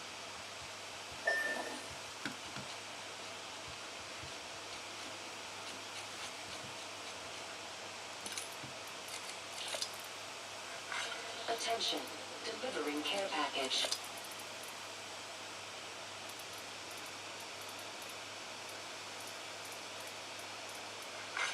New kill leader appointed. I'm trying to figure out where.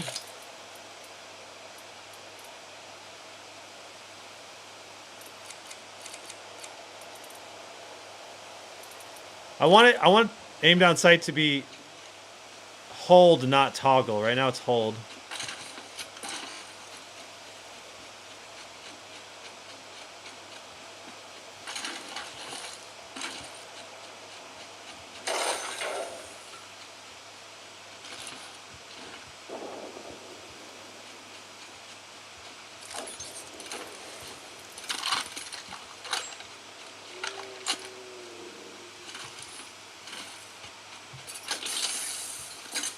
See if we can get into a firefight here. Attention, kill leader has been eliminated.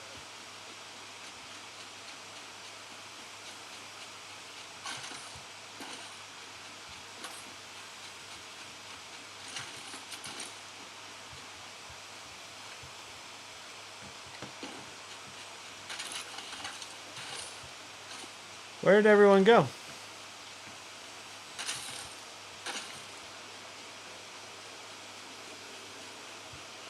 It looks like this has not... Oh, it has been looted. I see someone.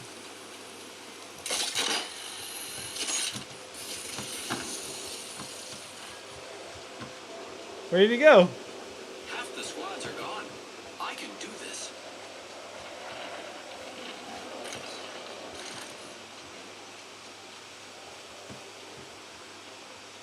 I don't have ears, so I can't tell footsteps.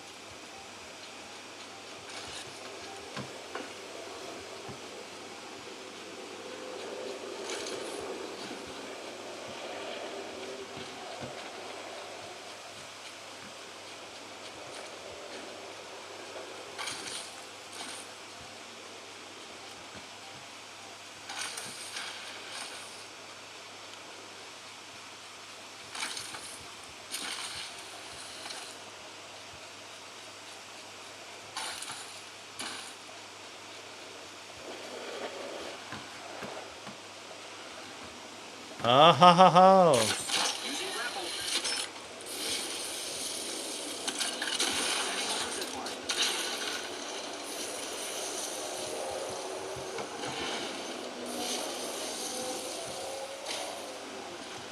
Someone just spawned in right here.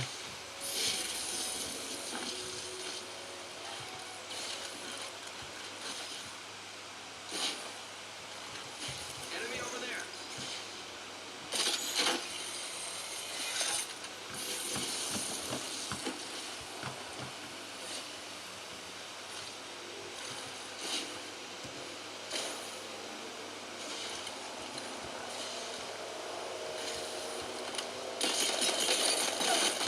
Got him.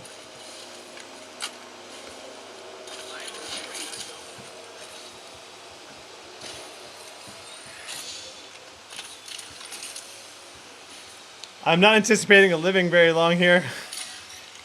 Repairing my damages. Oh wait, I can do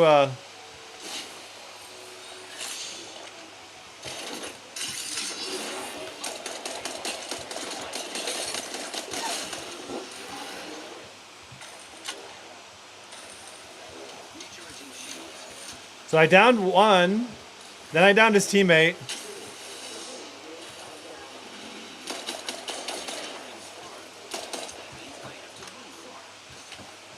This guy probably has healing. Replicator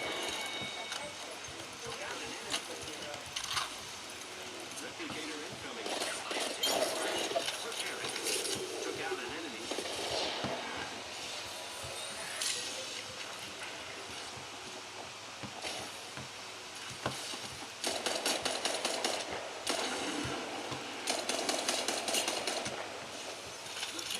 Oh my god, I might die here. Yes, I died here. I killed him too.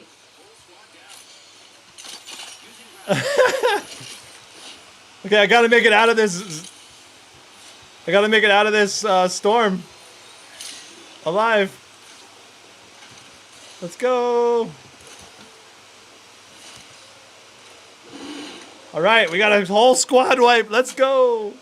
Okay, CPU thermal throttling. I am repairing myself. Yeah, well, right now it's not. It was 87. But we have the thermal limit, we have the power limit raised really high on the CPU, so it's probably higher than what they would actually want. Okay, I gotta see what this Octane had.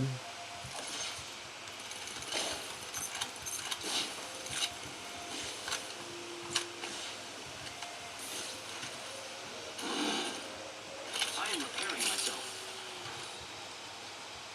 Well, am I gonna get the Alienware X16? Minute to go. That's a good question.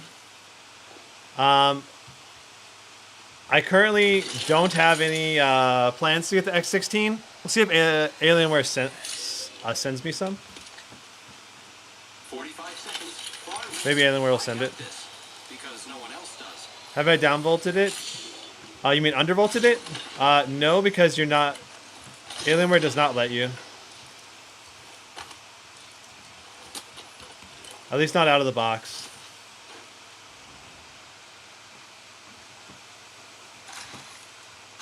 X16 is $30.99. Okay. For which config?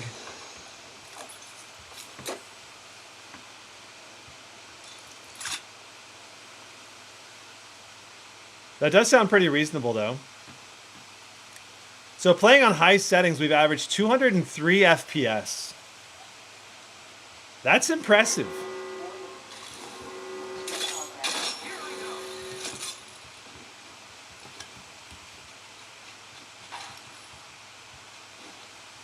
I'm gonna see if I can die to someone. So if you play on all low settings, you can probably push 240 FPS pretty often.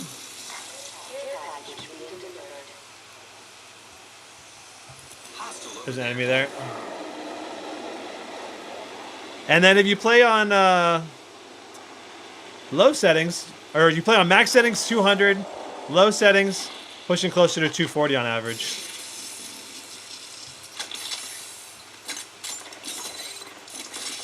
So enemies are fighting right here.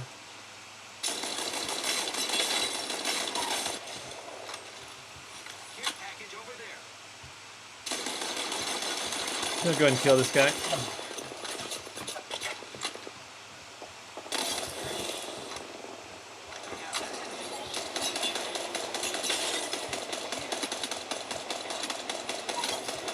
Okay, that's another team we wiped.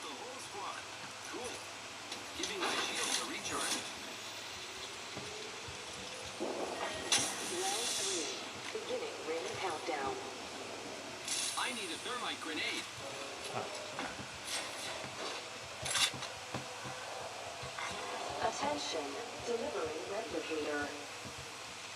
They're dropping a replicator.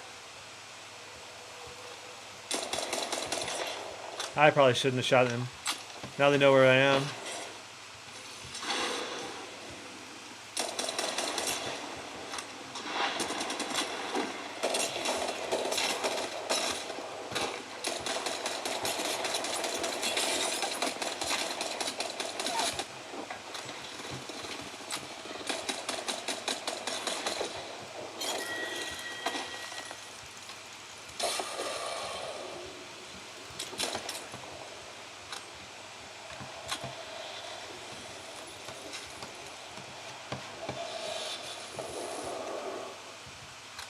Woo! We doing the murder right now. I am very curious to see what we can get. See how many kills we can get this round. Oh, got denied there. Okay. You're really good at this game. Ever try Warzone 2? I have not done Warzone 2, I don't think. I played quite a bit of Warzone 1. But I did make Apex Predator and Apex Legends, so... for 2 seasons, a long time ago. Okay, so there's your Apex Legends test. I think the laptop would make a great Apex Legends machine. I think the biggest thing is the Apex Legends is not... I don't know. It's not very good with 1% lows. I don't know. I felt a little more stuttery than I feel like is ideal. Okay, so next up is Control. Oh, but Control's not installed, so that means next up is Dead Space. Dead Space. I'm excited about Dead Space. I think it's going to be a really fun game to play. A bit scary, if I'm being honest.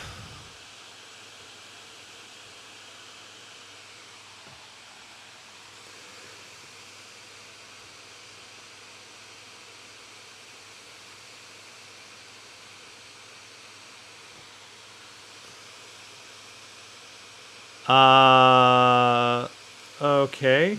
Why does it say Steam is an offline mode? Steam should not be an offline mode. That's weird.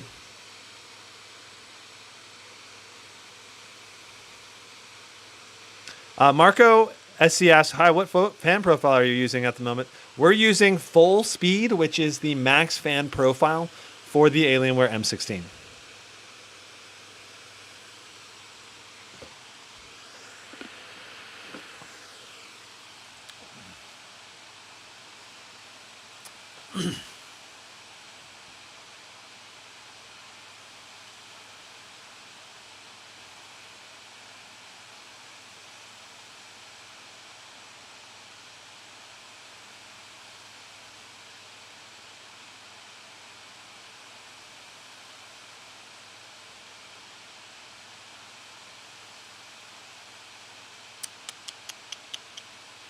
Could this laptop stream and game at the same time?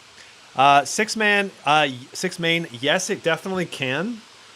But it will, anytime you do streaming, it's going to impact performance at least a little bit, especially in CPU-bound esports games. So the best performance is always to stream using a second PC, pretty much. But for casual gaming, it's going to be perfect. And so, you know, games like God of War and stuff like that, you can totally stream, no problem. It's just like if I'm going to be if I'm going to play esports and stream, I want to play on a machine that's going to get 200 FPS continuously without any 1% drops in performance. I haven't tried on this. It may do just fine, honestly. But depends on your stream settings too, I'm sure, and other stuff. So, all right, so we're going to check our display and graphics settings here.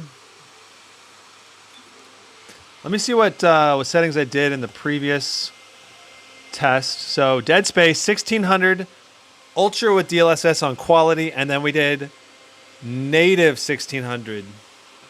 All right, so we're going to up our resolution to 2560 by 1600. All right. And we're going to do DLSS on quality. And we're going to set all of our settings to Ultra, which should turn on ray tracing as well. Ultra. If there is ray tracing on this. I'm not even sure if there is. But everything's on Ultra. The Ultra preset, that's what we're testing with. It may not have ray tracing because I don't see it specifically stated, but it might still have ray tracing. I don't know. Anyway, we're ready. Ready to continue. Start game. Here we go.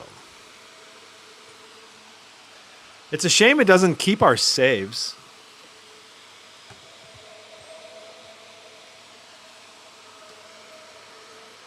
NVIDIA really just pushed their GPU tiers up this generation. 4090 is more like a 4080. 4080 is like a 70. Yeah, pretty much. That's the way I think too. Will it let me load to my other autosave? That would be great.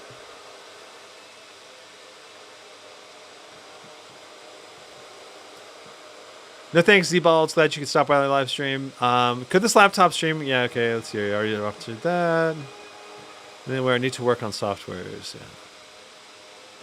I'm streaming on my M15 R5 3060. Right, no, you can totally stream on anything.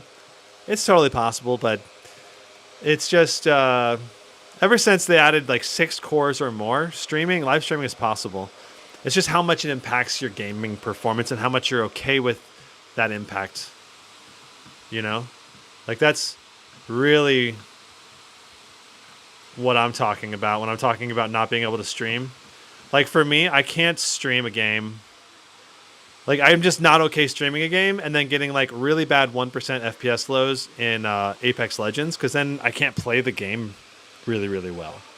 And so that's what happened when I tried to stream Apex Legends, I don't know, a couple years ago on the same machine I was playing on.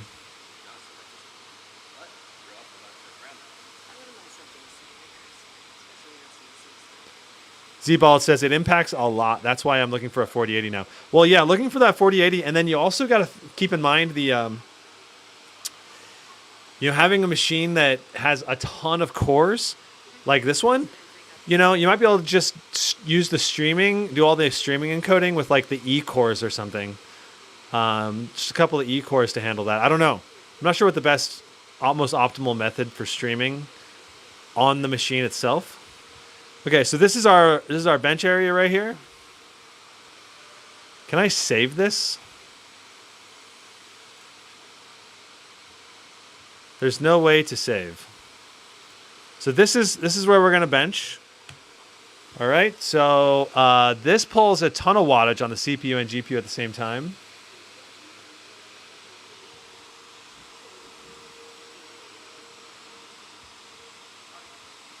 All right. King Dragon, you think it's funny that, I think it's good value because you're also getting a high-end CPU and a high-end display, a high-end keyboard and touchpad, and a portable form factor, I think it's good value. It's not amazing value versus a desktop, but it's good, I think.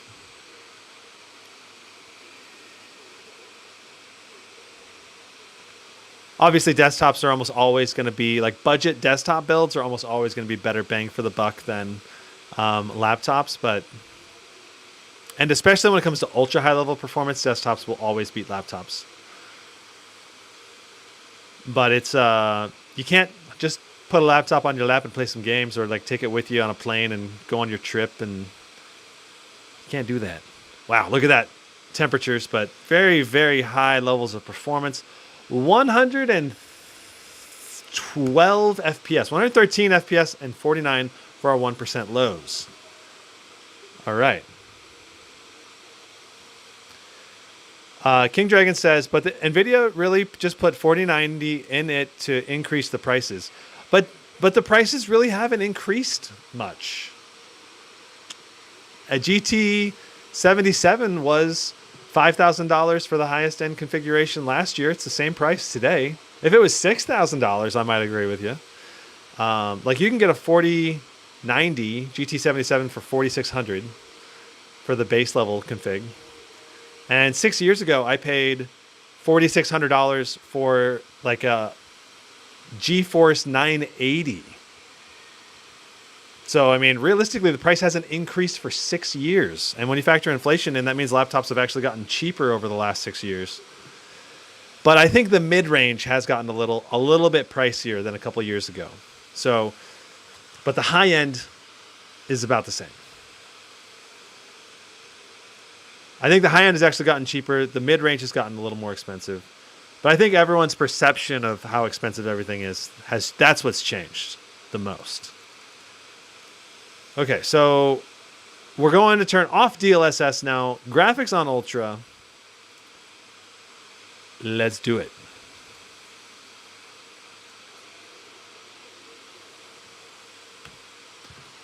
Let's see. I believe that's the settings we need.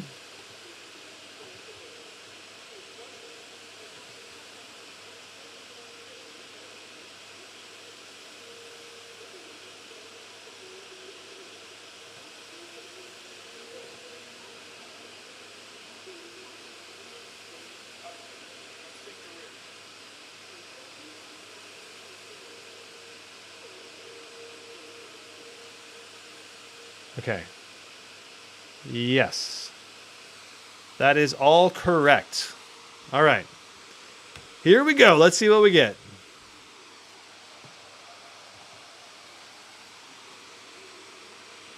So averaging 72 so far, 73. Noticing our GPU wattage pulls are a lot less now that we've turned DLSS off. The CPU in particular was pulling like 90 to 100 before, and now it's only doing 60 to 70. Our GPU wattage is also not super high. Our GPU temperature is absolutely excellent.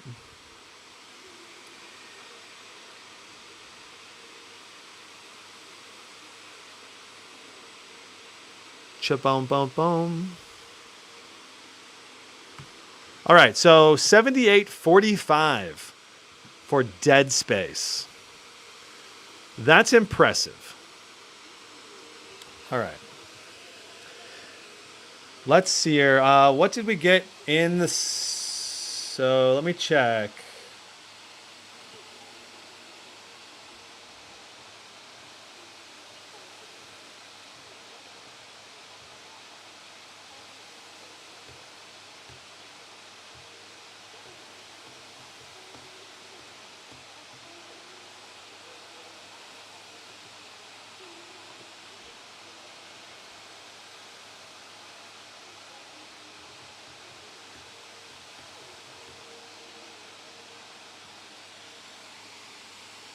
So for on the Strix G18, we got... I'm not on the right one. Hold on. Right here. Let me put that in here. See if it loads to the right section.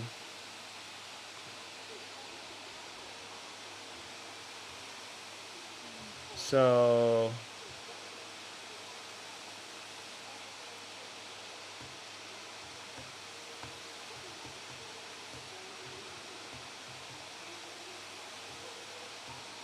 So here's the benchmark run with DLSS on quality with the Strix G18. 97, 51, about 151. So it's almost the same performance. And then when you put...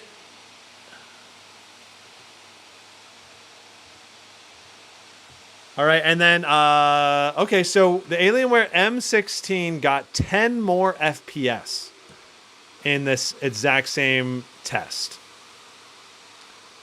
So the Alienware M16 got 10 more FPS in the same test. That's impressive. All right. So next up for our next test, we are gonna do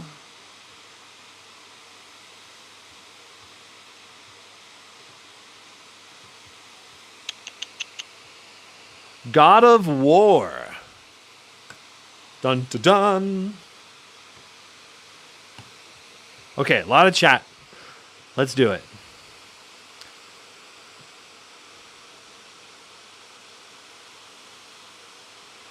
Do you think running the CPU at those temps for a long period would be a problem? Probably not. XC Damon? Probably not. It's designed to run at those temps, but ideally I do try to keep it under 90. Like if I can, I'll typically try to set everything so it's not going to hit that thermal limit so you don't get any stuttering. It's usually my goal. Do you think running the CPU at those 10? Okay, let's see here. Okay, yeah, okay. When are the SCAR 18 and 16 coming out? Someone with a SCAR 18 is supposed to let me borrow it this week, so I'm hoping maybe tomorrow or the next day I'll have a SCAR 18 live unboxing for you guys. So we're going to be running this on Ultra preset. And for our display... Why is it running?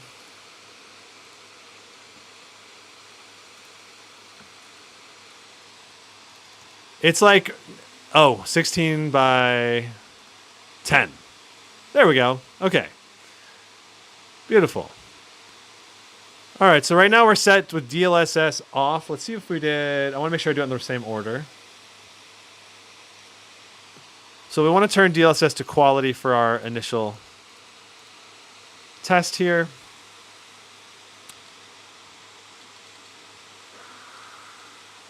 All right, so we're at QHD, DLSS to quality. We're going to test that first, and then we're going to go to no DLSS as well.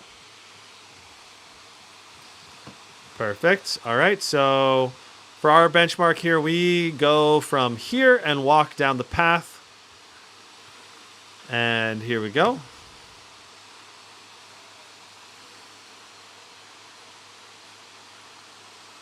Do. What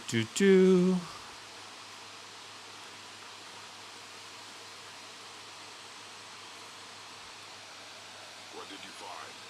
Tracks. Not zero. I'll keep looking.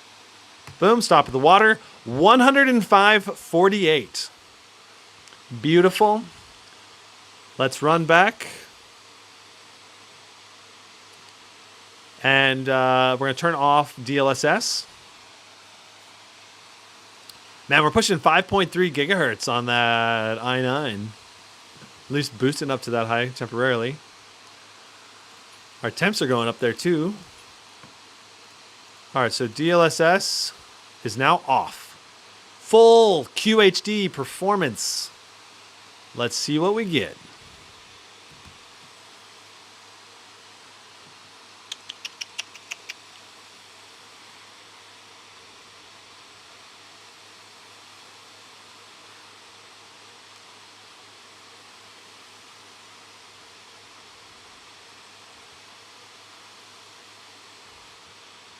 Beautiful. 85.43. These are numbers that are very similar to the Strix G18, I believe, based on my memory. Next up is Witcher 3. I mean, I could do 1080p real quick, too. Let's do 1080p real quick. Nah, let's not worry about 1080p. It's fine. We don't need to do 1080p. Let's just exit the game. Witcher 3, let's go.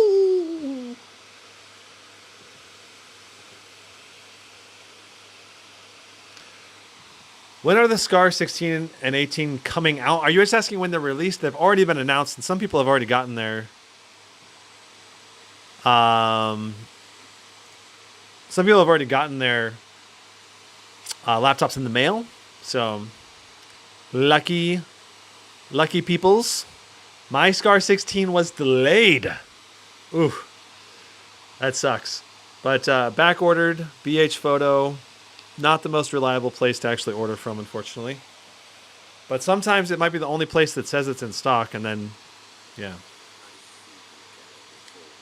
So Exotic PC doesn't actually have it in stock, I'm pretty sure. They're just claiming that it's in stock, and then they'll actually not ship it for like 3, 4, 5 weeks, you know, because they always have that delay. I've ordered a laptop from Exotic PC, and I think it took multiple weeks, like 5 weeks to come in.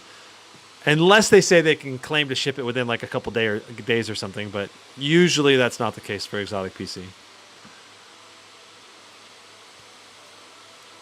And honestly, I had a bad experience with my Exotic PC support when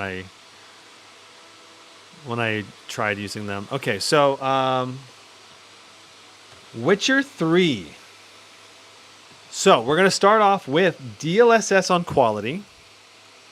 Frame generation enabled.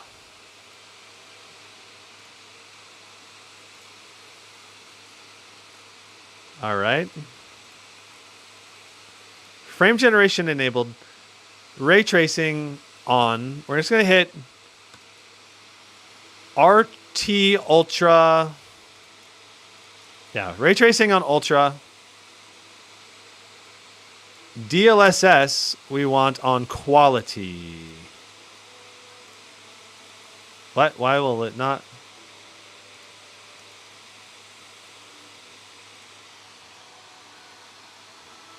That is weird. Okay, it was bugged out for a second. So, Ray Tracing Ultra preset, DLSS on quality, frame generation enabled. Let's do this!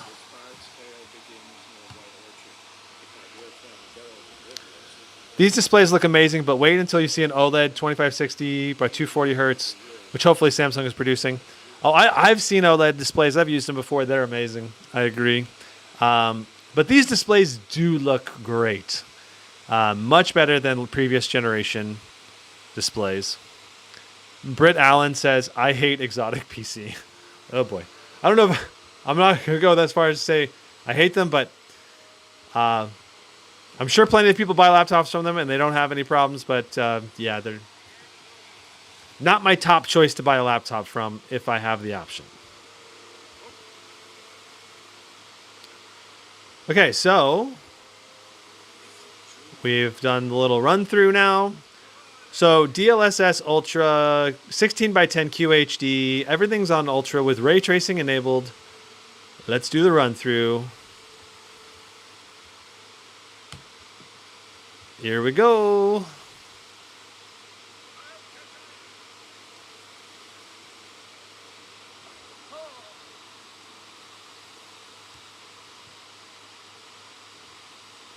And then off the bridge. Wee-hee! Exotic took 7 to 12 weeks to ship his Clevo laptop. Yikes. Yeah, I think they took 5 weeks to ship my laptop that I bought from Exotic many years ago. And that left me a sour taste in my mouth. I was like, this sucks. Why? I could have bought this and got it in stock instantly if I had just not bought it from them. But anyway. Okay, so 9843 for our QHD 16x10 Witcher run through. So we're going to load back.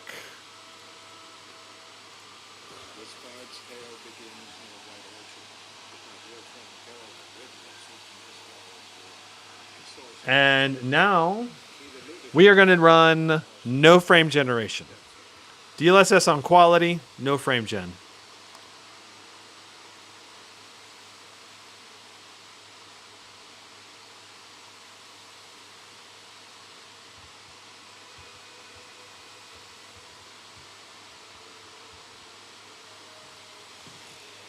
All right, and we're gonna change our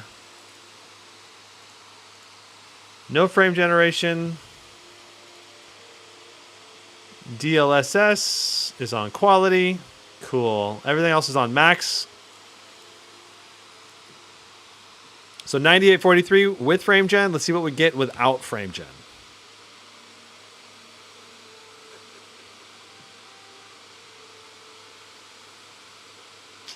Getting 56 so far.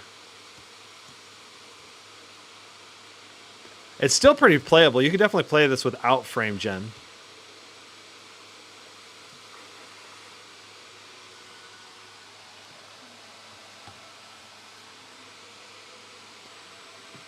Britt Allen says, and it arrived broken. So you had to wait 7 to 12 weeks, and the laptop arrived broken. Yikes.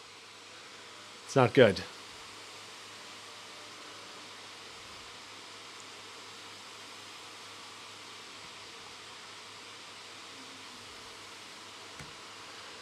All right, so 6227.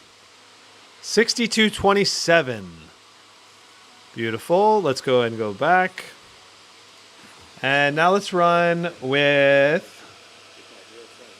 RT Ultra, no frame gen, no DLSS.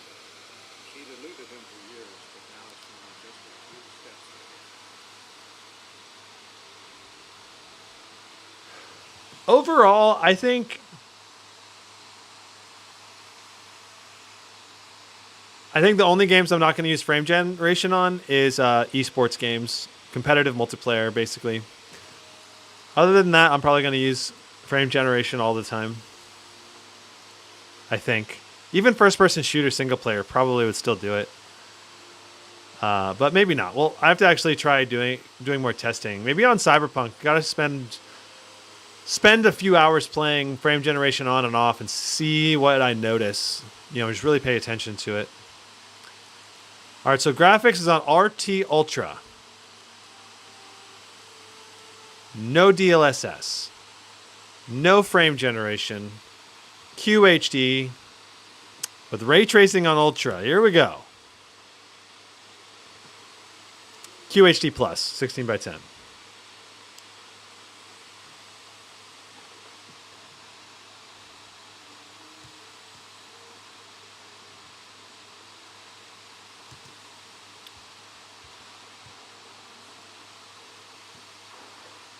Okay, so you would still be playable in QHD Plus, no DLSS, no frame generation. But for me, I'm just like, why would I turn those settings off? I don't know, you know? So, but that's with ray tracing on too, so. The Witcher 3 is a great game if you've not played it. All right. 4226. 4226. That's a beautiful thing. I think there's another game, Shadow of the Tomb Raider. I'd like to try running the benchmark for Shadow of the Tomb Raider. Let's do that.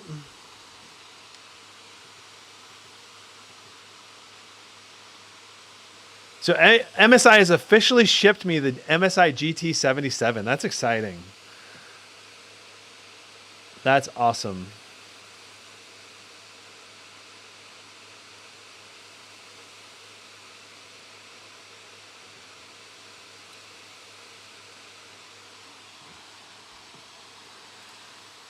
Okay, for our settings, we're going to do full screen.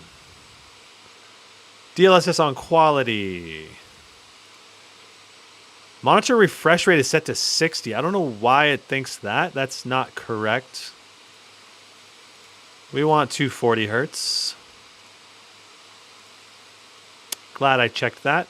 All right, for graphics, we're going to do highest. Default settings. I believe, let me check my benchmark list.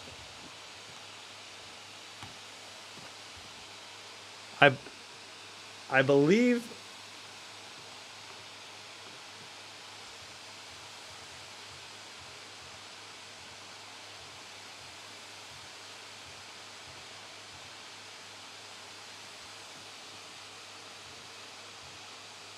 So in the past, let's just do a comparison benchmark versus RTX 3080. Okay, let's see how high.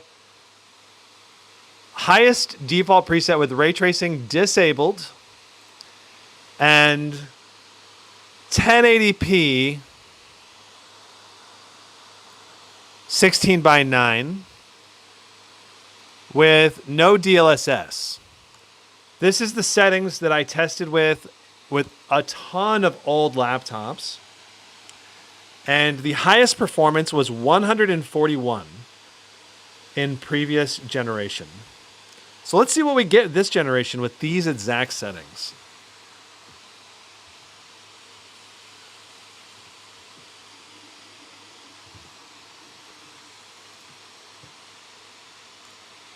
So just reviewing 16:9, 1080p. That's good. DLSS is off. Everything else is good. Let's go ahead and run it. So 141 is the FPS to beat. I'm going to try to get...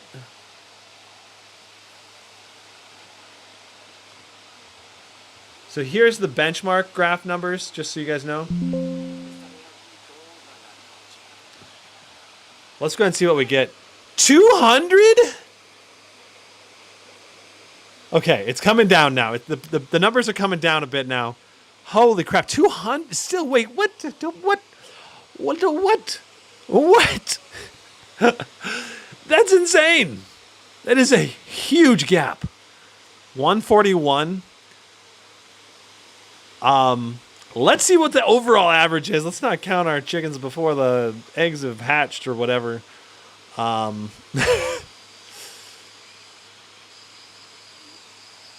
That is extremely impressive jump overall.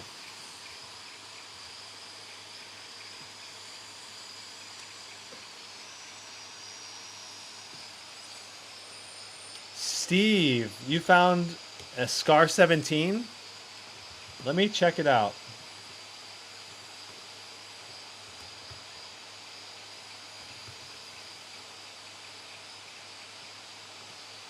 Ah, it's already back ordered.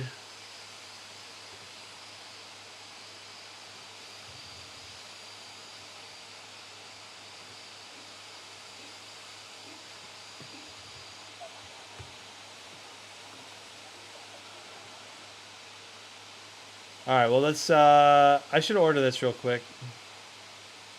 I'll get that added to the spreadsheet soon. Thank you so much for letting me know.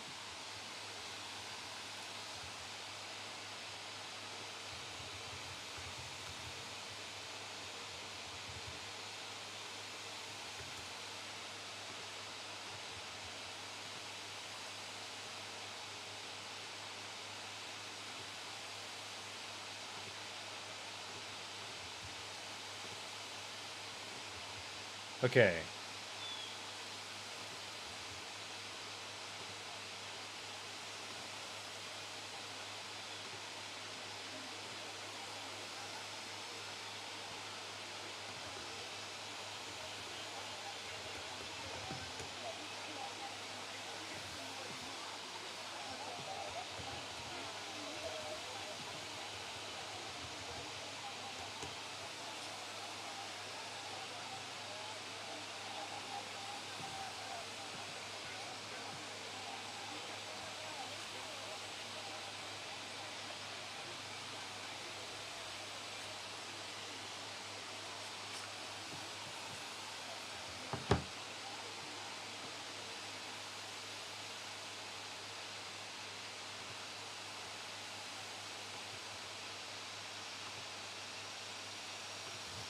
Okay.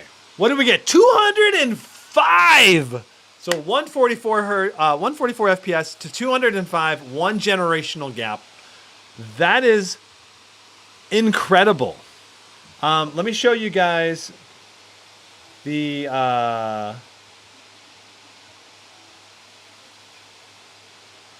let me show you guys this. Hold on. So I just need to change this. All right. All right. Now I can show you. So here is the old benchmark sheet for all the previous benchmarks I had done for the Shadow of the Tomb Raider at 1080p. 205 would just like blow out this chart so far to the right. You know, it's a memory sensitive game. It's a CPU bound sensitive game, especially at 1080p. Shows you how far we've come in CPU and memory performance, as well as raw GPU performance. Absolutely insane. Let's see if I can change the resolution in here.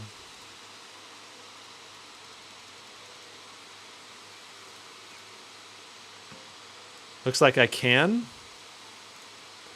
Beautiful. And we're gonna try our QHD testing with quality. And yes, and then we want ray tracing on ultra. So highest settings, quality DLSS, ray tracing on ultra. Let's go. So this is going to be the actual way I'm going to benchmark this game going forward.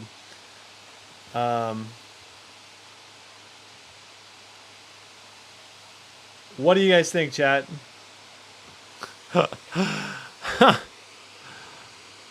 200 plus FPS is such a big upgrade in terms of performance. Laptop 4080 pricing isn't as big of an issue, assuming as the desktop 4080, which costs only $1,200. Well, that 4080 desktop doesn't include a QHD 240 hertz monitor, which is an extra like $400-$500 for a good quality one, and then doesn't include a keyboard and mouse, doesn't include speakers, and it doesn't include a convenience of a portable system either. So that's the other big factor, right? All right. So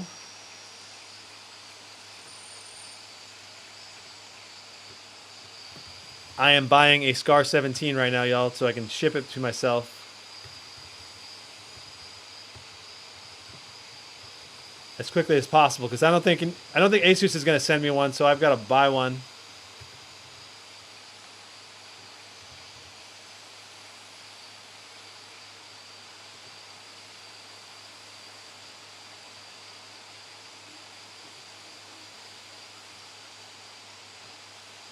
All right.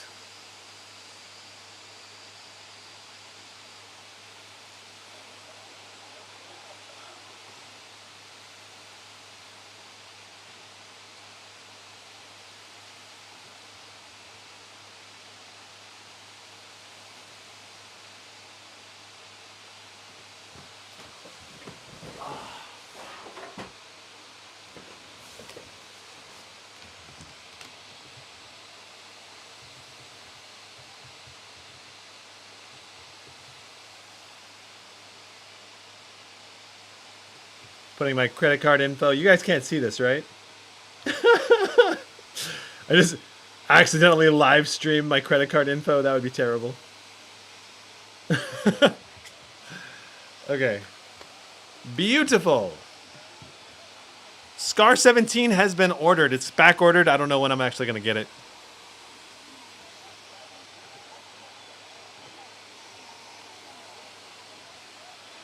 Just realized now the X16 tops out at 14 cores. Yeah, that's too bad.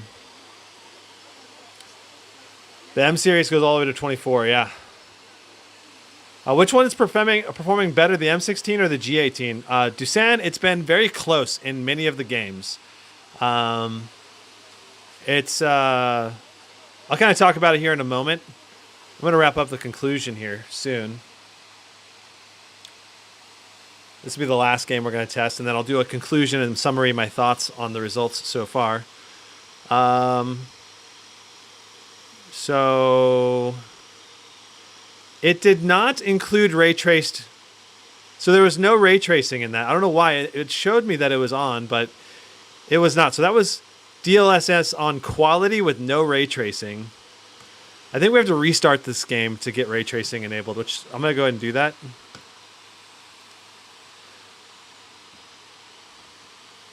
Now imagine the 4090 performance. Yeah, the 4090 is going to be killer. It's going to be another, I think, 10 to 20% depending on the build.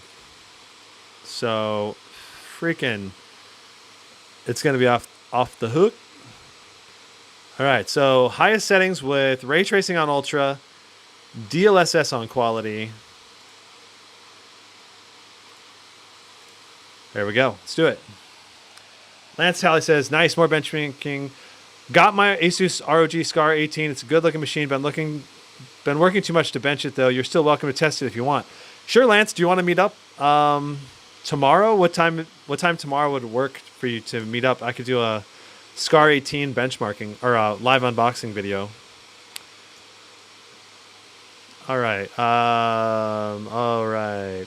Boom, boom, boom, boom. All those settings look correct. Ray tracing on ultra. Everything looks correct this time. So the last time we ran it was no ray tracing, DLSS on quality. This time, all the bells and whistles are on. Let's see what we get with ray tracing enabled. Can I unbox the Lenovo Legion 7i 3070? I currently have no plans to do last gen tech like that. But the last gen tech I want to do still is a 3050 Ti and a 3060 Ti because I think people are still going to be buying those laptops this year. So, Britt, it's totally fine that you went off on your opinion on exotic. That's totally normal, dude. It's all good. Everyone's entitled to their experiences, you know. And you like you and me both. We both have had negative experiences. That doesn't mean everyone will, though. That's the important thing to keep in mind is that I think plenty of people could still have a good experience with exotic PC, but doesn't mean everyone will. And when it happens often enough that you have a negative experience, it becomes harder and harder to recommend a company, you know? Lance says, I work until 5 or so it'd have to be in the evening around 6 or so. Just send me a text. Is there a chance you could drop it off tonight? Lance, like would we be able to meet up at like 6:30 or 7 for a quick? I've got Valentine's dinner at 7:30, but it would have to be before then if we were to meet up tonight. So to get the Scar 18 sorted out.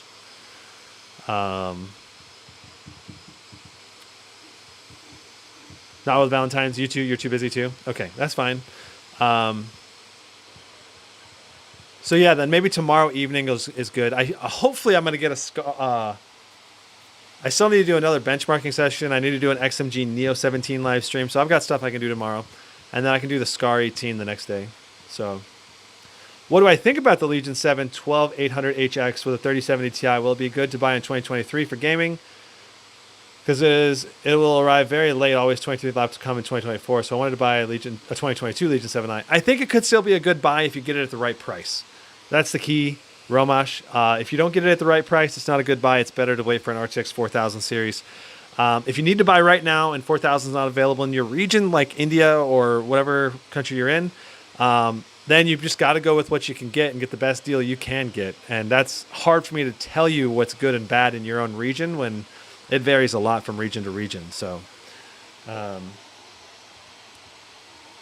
would say that laptop is going to be able to play games really, really great. With the only exception being like VRAM limitations and the fact that it's just not going to perform as well as the 4000 series. It doesn't have frame generation. And I think that's going to be a huge part of performance testing going forward, I believe. Unless some scandal happens with frame generation or somebody proves that it's all crap, which hasn't happened yet, I think frame generation is going to be really, really important going forward. So average FPS 144 at QHD, DLSS on quality, ray tracing on ultra. Fantastic stuff. For our last benchmark, we're going to do raw rasterization with ray tracing enabled. Let's see what that's like.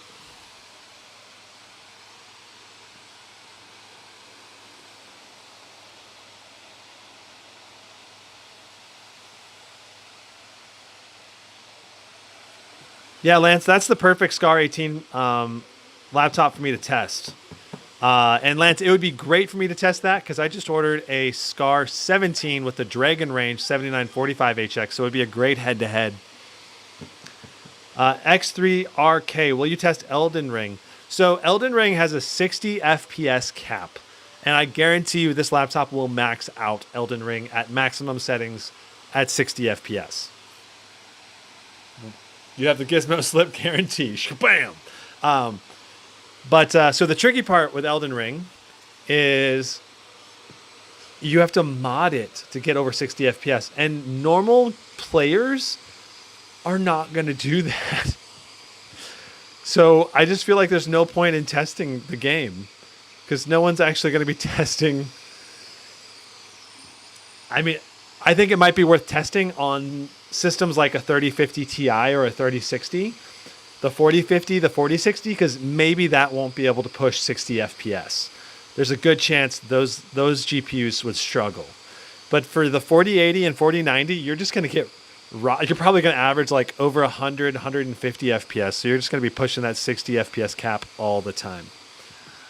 So that's my take on Elden Ring. For now. Yeah. What's a good price for a Legion 7 12800HX 3070 Ti? A great price in the United States for that laptop configuration would probably be $1,200 to $1,300.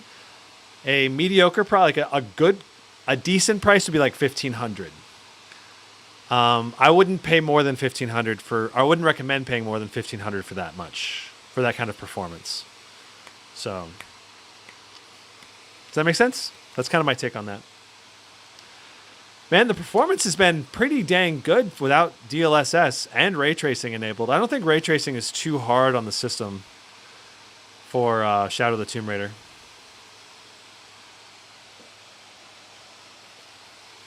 Ramash says, I'm from Nepal. It's expensive here. 1 USD is 132 Nepalese rupees, and taxes here are crazy.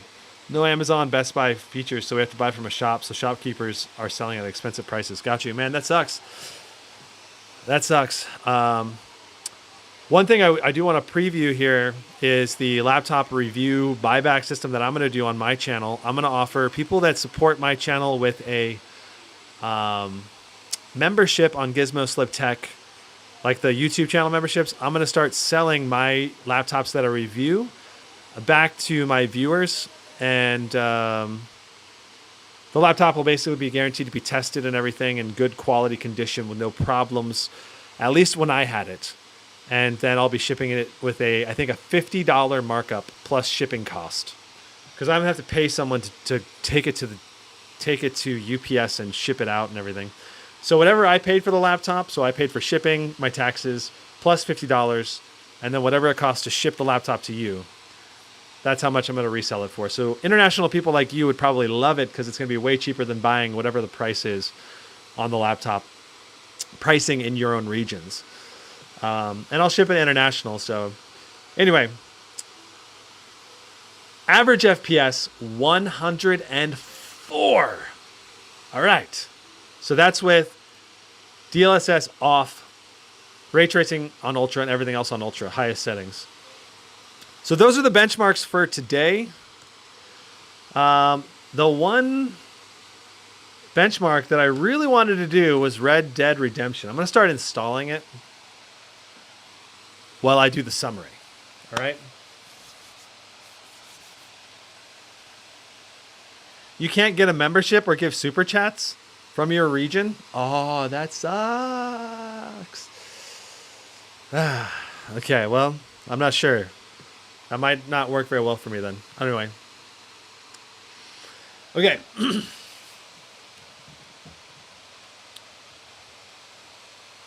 All right, so summarizing the Alienware M16 performance. The primary issue I have with the M16 is the software. Using Intel XGU, we bypassed software power limitations, and we saw excellent CPU performance in games today. We saw over 100 watts of power throughput to the CPU, while at the same time pushing like 150 watts of power to the GPU, 160 watts. So we're like pushing between 240 to 260 watts in Cyberpunk 2077, in Dead Space. That was really cool to see. The M16 is just really pushing a lot of raw power through such a small chassis. We do have maximum fans right now. I would not expect this level of performance unless you go do what I did using Intel XTU to raise the power limits beyond their normal limit. That said, we also saw 250 watts of power being pushed on the Strix G18 as well. So it may be more common than we think, pushing 250 watts of power, especially in a short burst. Our Timespy score was excellent. The first day we tested 19,500. Today we are only getting like 18.9 thousand. And I think on the high end, we ended up getting like a little over 19,000. We did a lot of testing today with Timespy, with overclocking and all of that. It ended up resulting in lower overall performance than our initial testing, which was a little disappointing. Cinebench R23, we did not do a 10-minute test, but our standard test gave us 29,000, like 28. And the first day, again, we scored higher. So Windows updating and maybe a BIOS update may have hurt our performance levels. So interesting. What else? Overall, I'm liking the Alienware M16. It's got a ton of performance for its size. The GPU temperatures in particular have been shockingly amazing. The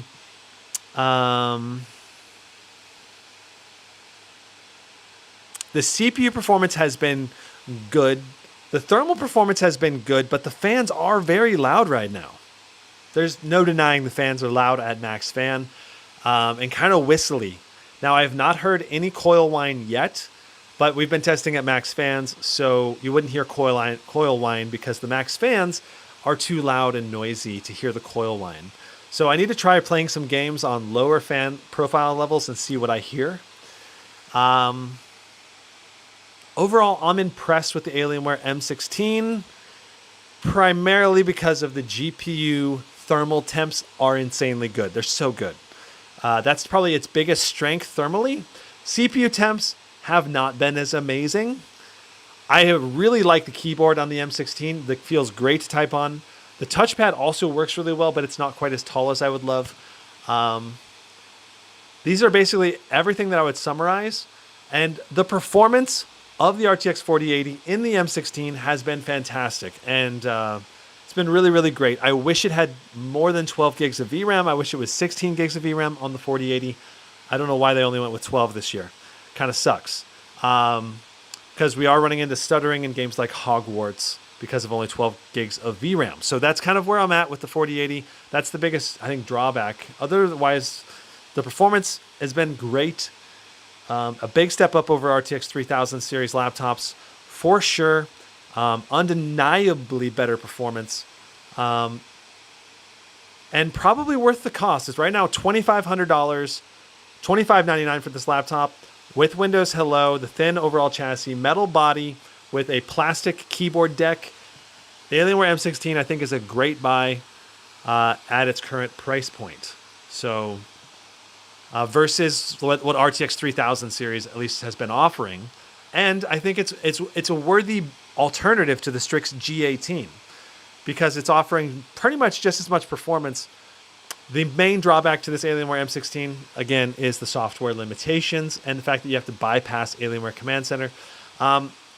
Real quick before we go, I want to check out Alienware Command Center in the CPU overclocking section because I know Michael was looking to see that. There is no CPU overclocking section in Alienware Fusion. We have an advanced view here. No CPU overclocking here. So I'm not sure what you were talking about, Michael. But yeah.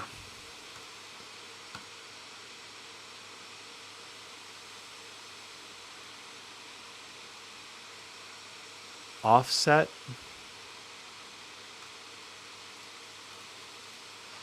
I wonder what this offset's supposed to be. Anyway, that's the live benchmarks for the Alienware M16. I hope you guys enjoyed it. I will have a full review for you on the M16 versus the G18, hopefully soon. probably by this end of this weekend is going to be my goal for releasing that. I think. We'll see. So I'm going to take a few questions before we end the live stream. Let's do it. The Alienware 18 will probably be a beast as heavy as it is. Yeah, I think it's going to be great. Are you buying all these laptops with your own money? I am. But it's basically a business for me, so it's a business expense. But if you can support me, I would love the support however you can do it. Mike says there's an option missing for the CPU. Yeah, I don't see any options in here. Should be advanced view and the ability to overclock it. Nothing in here. Got nothing. Right now, Intel XT or maybe throttle stop are the only options. Vicus says the price difference between a Strix 18 4080 and a SCAR 18 4090 is $1.4 thousand. So $24.99 versus $38.99. That's a big upgrade. What are the compromises made on the Strix 18 apart from the GPU? Do you think it's worth upgrading if I'm gaming most of the time at 1600p? Man, that is a tough upgrade path. That is expensive and hard for me to recommend for most people. $1,400 is a lot. I mean, it kind of shows you how much cheaper the Strix G18 pricing really is. Dang. Yeah, I didn't think about that. That's a mighty upgrade. I don't think a 4090 upgrade is going to be worth that much from a price to performance value perspective. You know, like the Legion Pro 7i is, I think, a $400 gap, not a $1,400 gap. The GE78HX is like a $400 gap between the 4080 and the 4090, but also the 4080 version's way, way more expensive. It's like $3,500, I think. Yeah, I feel like the upgrade from a 4080 to 4090 really should be more like, just that part alone should be like $500, $600 at the most. And then the SCAR 18 has some RGB upgrades, and I feel like those are only going to be worth like $100 to $200. So I feel like the SCAR 18's pricing should come down to more like $3,400, maybe $3,300 to be perfectly priced in parity with the G18. Those are my initial thoughts. Maybe I'm wrong. Maybe it costs more than that to add all those RGB features. I don't know. We'll have to see what Asus does. Maybe they'll eventually adjust the price down if they don't sell enough of them, but I think they're going to sell out at $38.99 for a while. So I don't think the price is going to come down. I think your alternative is to buy something else, like the Legion Pro 7i, the Alienware M16 or M18. Those 4090 variants hopefully will be more like $3,400, $3,500. Probably. Hopefully. So.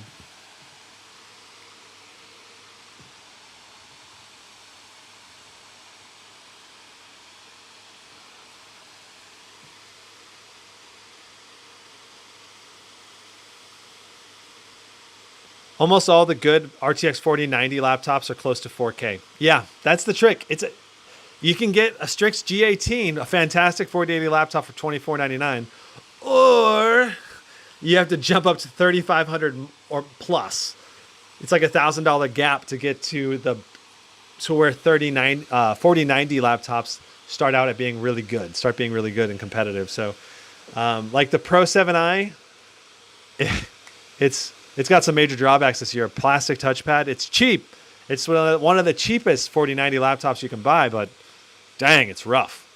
That pricing is rough. The downgrades are rough on the Pro 7i. So pricing is good, but the downgrades are rough. So it makes it less competitive against other machines out there. Like no Windows Hello on the Pro 7i, less RGB, it's thicker, it's heavier, no 18-inch option, and touchpad being downgraded from glass to plastic on the Legion sucks. So I don't know. Those are my thoughts right now. I'm going to end the live stream here, guys. Look for comparisons side-by-sides coming up soon on the Strix G18 versus the Alienware M16. Probably 2, maybe 3 days from now, I'm going to try to release that video, okay?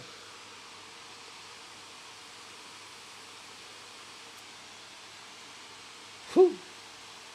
Werner Durner found Zephyrus Duo 16. Yeah, if you guys find links to laptops for sale on Newegg or wherever, just shoot them over to me over at my email. It's probably the best place to send those laptops so that way we get them onto the list as soon as possible. So, whatcha? 7945HX is out. I pre-ordered one. Yep, there. Dragon Range has landed. Wahoo! All right, guys. Now I'm really going to end it.